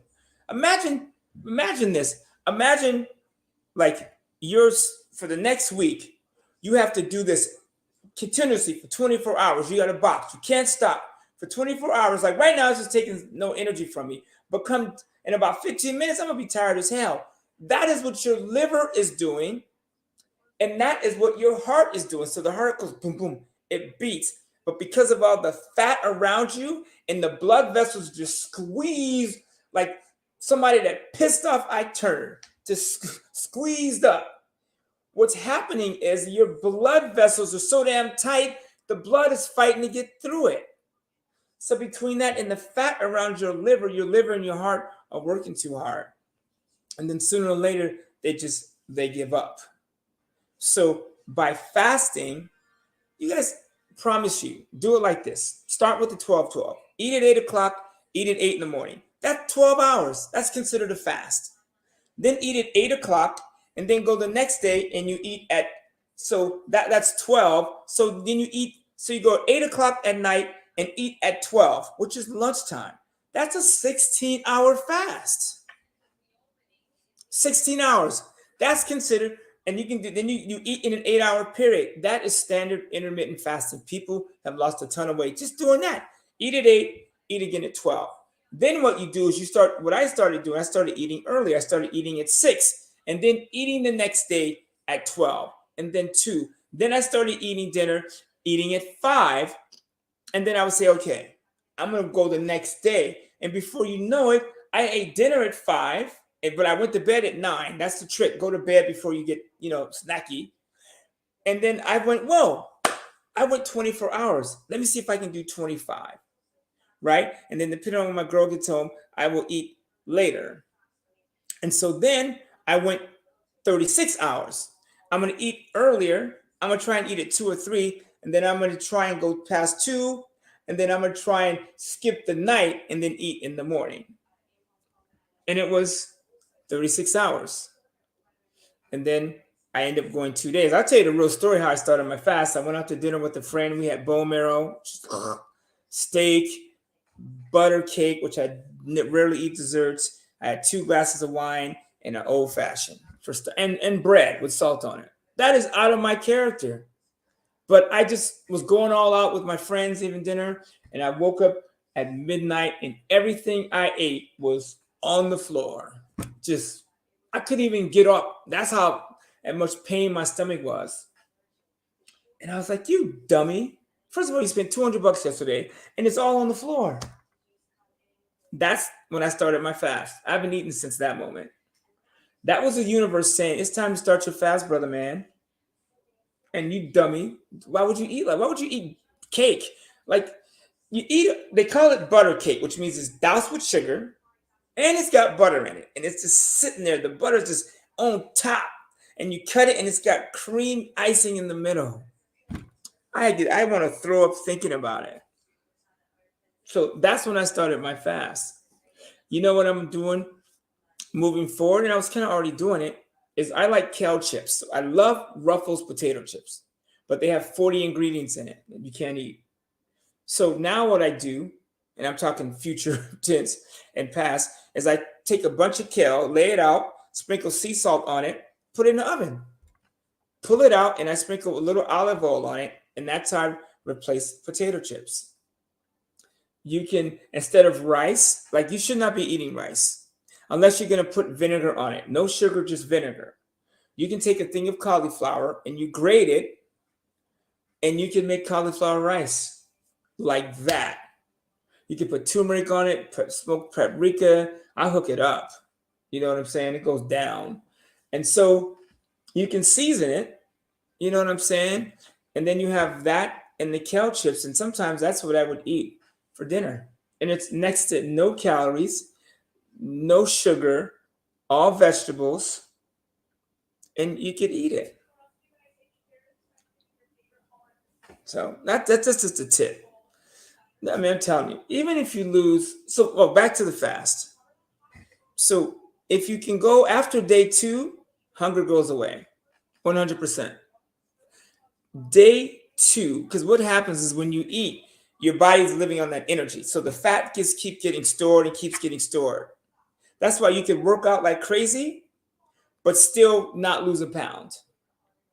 So when you go without eating 1-2 days, your body switches into what's called ketosis and autophagy and all that stuff comes in. So what your body goes, oh, they're not eating. He's not eating.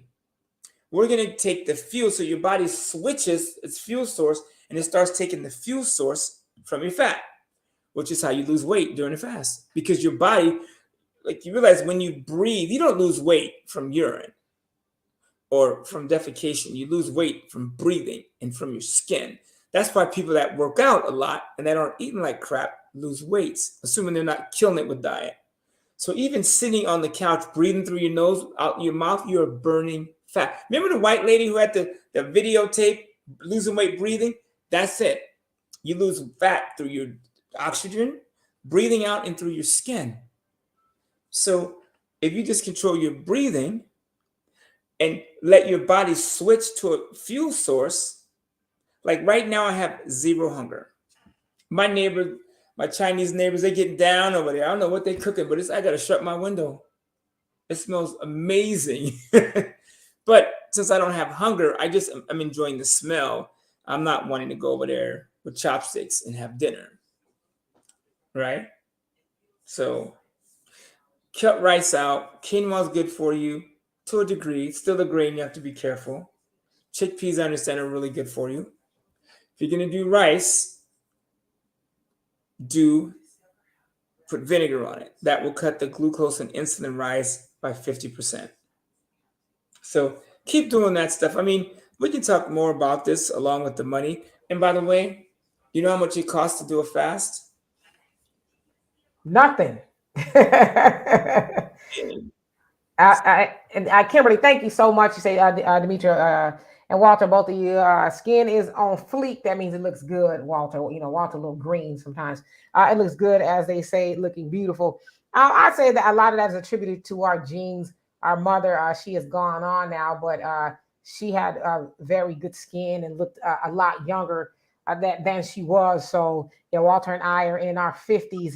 God, I can't believe we're saying that. In our 50s. So it's a blessing, but it's mostly genetic, I would say. And, just trying to eat better. I don't eat perfect. I ain't gonna lie to y'all. I don't eat as well as I used to, but I'm getting back to that. But it's just about making better choices. But really, I think that the key to skincare, but not that y'all asked me, um, is to stress less. Stress causes a lot of wrinkles. You ever see people who are always in angst and they're stressed? They typically have a lot of wrinkles and things like that. I just try not to let stuff get to me. Also, don't wear makeup on my skin. Now, of course, I wear some eyeliner stuff, so I don't look too washed out on here. But I don't wear makeup or anything like that on my skin. I wash it really good, and I put some almond oil on it, and that's it. That's all I really do. And of course, I try to drink water. I don't drink as much as I should, but I try to drink a little bit more water than normal. But I mean, yeah, there's things that we could do. And another thing too is if I won't put it in my body, I don't put it on my body. So I wear natural deodorants. I wear all natural skincare, the shea butter, mostly natural stuff. I mean, I have to use some shampoos that are not completely natural, but everything I use is natural. I don't put processed or chemicals on my body. I ain't gonna lie, I do wear some perfume sometimes, but that's about it. Coconut oil is the business. You can put coconut oil everywhere. So actually what I need to do, I ain't talking like that. You know what I need? If y'all got a suggestion for these bags under my eyes, that's what I need. I'm just playing. Huh? I said eat. I've had these bags for some time. I sleep like crazy. I'm sleeping 8. My Oura ring says I slept 10 hours yesterday. I mean, I'm sleeping during the day, so I'll go to sleep. I'll take a nap, and then I'll wake up, and then I try and go to bed at 8 p.m. and then I wake up naturally about 5 a.m. So, and this, fatty fish is good, but buy it fresh. It'll say like wild caught. It's a little bit more money, but it will save you money in the end. Buy wild fish. Don't do turkey and chicken. Turkey and chicken is worse than beef. Because think about this. If I take a piece of grass-fed, grass-finished ribeye, pound for pound, chicken is worse. Turkey is worse. You know why? Because you don't fry beef. You fry chicken and turkey. I see people Thanksgiving dropping their turkeys in oil. So in the minute you heat oil like that, it becomes toxic. So you fry chicken, you fry turkey, you put stuff on chicken. Like you don't put all those sauces and shit on a piece of steak. Steak is salt and pepper, Brittany. Period. No A1 sauce. That's for amateurs. Salt and pepper. That's it. Chicken, you do all kinds of stuff to impound, and they inject chickens. I mean, if you saw what they did to chickens, you would never eat a chicken or turkey again. Other thing about a chicken is they say the chicken is actually just as bad as the pig because you ever watch a chicken, they're not saying, oh, okay, I don't want to eat that, no, I'm gonna pass on that. They just peck and put everything in their system, right? So that's how, and pigs do the same thing. They don't discriminate. They eat the slop. They're like, it's all the same to me. So chickens are the same way. Like I said, meat, ultimately, I'm going to get back to not eating meat. Don't eat much of it now, but I eat more than I did, which was none. So yeah, then Pamela, you say, how's the water situation now? So y'all know, since Sunday morning, and I never even got a notice that we weren't supposed to be using the water. I guess one of the power plants went down, or not the power plants, the water pumps, and one of the water plants went down because the electricity failed or something. So the pumps were down for a while, and then the water was what they say might be unsafe to drink. So they put out a notice or warning that don't drink the water until further notice. And so we got the notice yesterday morning sometime that we could drink the water. But I've seen some people talk about they lying about the water sample. So it's like, I don't drink the water anyway. It's like tap water. I drink bottled water, alkaline water, spring water, stuff like that. Same thing. I got a notice today from Willis, Texas. A burn water notice a couple hours ago. Burn your water. Now, why the hell I didn't get that notice? Well, I'm in Willis, so I'm farther from you in Houston. But yeah, I just got a notice saying boil your water. I'm like, damn. That's why you need a water filter. I don't know what's going on with Texas and their water situation. Yeah, they about to make me come back to California. I ain't gonna lie. I don't drink water from the tap anyways, and you could buy a shower filter. filter for your shower. I mean, there's ways to avoid it. I mean, I don't know, but that's again about just expecting the worst. It all comes down to money because that ain't, you put the thing on the shower, you have bottled water, filtered water, it's a wrap. Yeah, I mean, oof. I mean, that shit coming through one end and the filter come. I mean, I don't want to filter no shitty water. Oof. But yeah, and ain't nothing wrong with meat in moderation. And then my brother was talking about mango. Here's why I don't do mango, because it's one of the sweetest fruits and it's super high on the glycemic index. So what happens in some fruits, if you Google glycemic index and just put foods that are low and high fruits on the glycemic index, mango is at the top. It's got the most sugar. It spikes your blood sugar and insulin the most out of almost any other fruit. Mangoes are good for you from a fruit standpoint. But if you're going to do fruit, like me, I do blueberries, blackberries. Those seem to be the lowest in the glycemic index as far as raising your insulin. And they're also disease, like cancer wants nothing to do with blue and blackberries whatsoever. And while you're at it, make sure you put turmeric on your food. Garlic is one of the number one cancer killers. You cut your garlic up, let it sit for 15 minutes so the allicin, I believe that's what it's called, after 15 minutes, the allicin comes to life. You ingest it, it will whoop the hell out of disease. So just little tips like that they don't really tell us. I don't know who they are, but like we hear now and we know. So I don't know who they are, but yeah, they're we just we need to take responsibility for what happens to us. I mean, like, I promise you guys, and we could do this together if you want. Next week, put your weight up, your height, and then every week we just put your weight and height in there. I mean, okay, I'm talking about accountability. I was 200 pounds. I was 40 pounds heavier 5 months ago. I'm not embarrassed. I mean, I was overweight. I went to tie my shoe and almost popped my belly button open. I was like, damn, raw garlic is good. It's tough to eat. So what I do is I will cut the garlic up. If I'm eating something hot, I will. So if I cook a steak, and you're supposed to let steak rest for 5 to 10 minutes, because when you cut it, once you let it rest, all the blood goes back to the center. Oh, it sounds so good.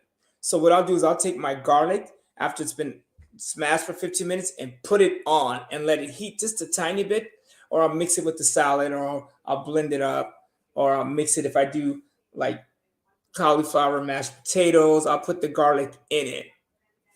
Eating it raw is tough. I mean, I've eaten it raw, but my throat was like, don't ever do that again.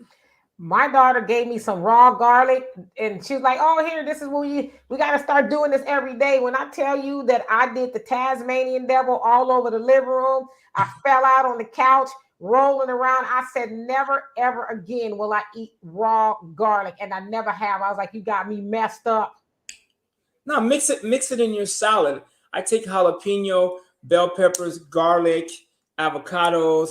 You can put that stuff in a bowl and just smash it up. Not only is that, and put a little sea salt in it and pepper. Not only is that like the bomb guacamole, it's you can ingest the garlic. You can put turmeric, cinnamon, which regulates blood sugar. You can put all that. Matter of fact, that's what I'm gonna call it. I'm gonna call it anti-cancer guacamole, because avocados are huge fighters of cancer. Pomegranates are big fighters of cancer.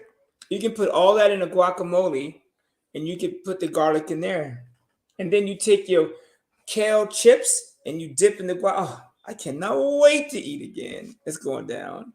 I'm looking at food like in the cartoons, and one dude turned into a hot dog. I'm appreciate. I've learned to appreciate that food you eat to live. And those of you that want to go to San Sebastian, Spain with me, just hit me up in the DM. Thinking about going in December. Go to San Sebastian, Spain for 2 days, 3 days. And just hit all the tapas bars. You can walk. They have that beach in San Sebastian that it's right out of a James Bond movie. and you just sit there on the beach overlooking like the houses on the hills and the top was, man, I just even thinking about it, it's making me want to leave now, except I can't eat nothing. Yes, So indeed. And thank you, Arthur, so much for that. And we are out of time. nine more Walter, days, Pamela. 9 more days, but then I have to do a bone broth. I gotta work my way into, like, I'll probably do like blueberries and blackberries and bone broth for the first day. I'll ease my way into it, and then I'm gonna have my cauliflower ground wagyu burger. I don't do it. Don't do it. Hello, Reggie. How you doing? can't Um, wait. and so, yeah, but you look good though. You get the 13-day fast. That's not easy to do. I would imagine. There was a time I couldn't think of a 13-minute fast. I ain't gonna lie to y'all, but I'm getting there. I do intermittent fasting, so it'll go like 18 hours or so. Sometimes even 20 before I even eat. So I'm getting used to doing that. Lord have mercy. Anyway, we love and appreciate you, Walter. We love and appreciate you on YouTube, Facebook, and Twitter. If you're watching over there, for being here for this Wealth Wednesdays, where we hope to learn how to be better off financially so that ultimately we can help our people, right? Because if we don't help ourselves, we can't help nobody else. And so thank y'all for being here. We will see y'all live with Donovan on Sunday. Look forward to some of my videos throughout the week. And most definitely check out the African Diaspora News channel for other content as well. Subscribe to all channels if you haven't already. No, thank you guys so much, everybody, for being here. If you You all, want to, if you want to send me some cash, I'll split it with my sister. You can send it to her PayPal, her Cash App, her Venmo. You can send it to her. I love gifts. I don't turn down. Who was that? Ariana Grande? Never turned down money.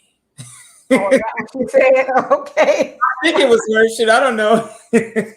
Yes, indeed. So anyway, yep, every little bit helps, but we love and appreciate the members and everybody. If you just like the video, subscribe, or whatever you've done to contribute to this live, to this channel, I love and appreciate you dearly for it. So I will see you guys live on Sunday with Donovan. I don't know what we'll talk about, but I'm sure it will be interesting. So in the meantime, you all do have a great day. See you later. Peace.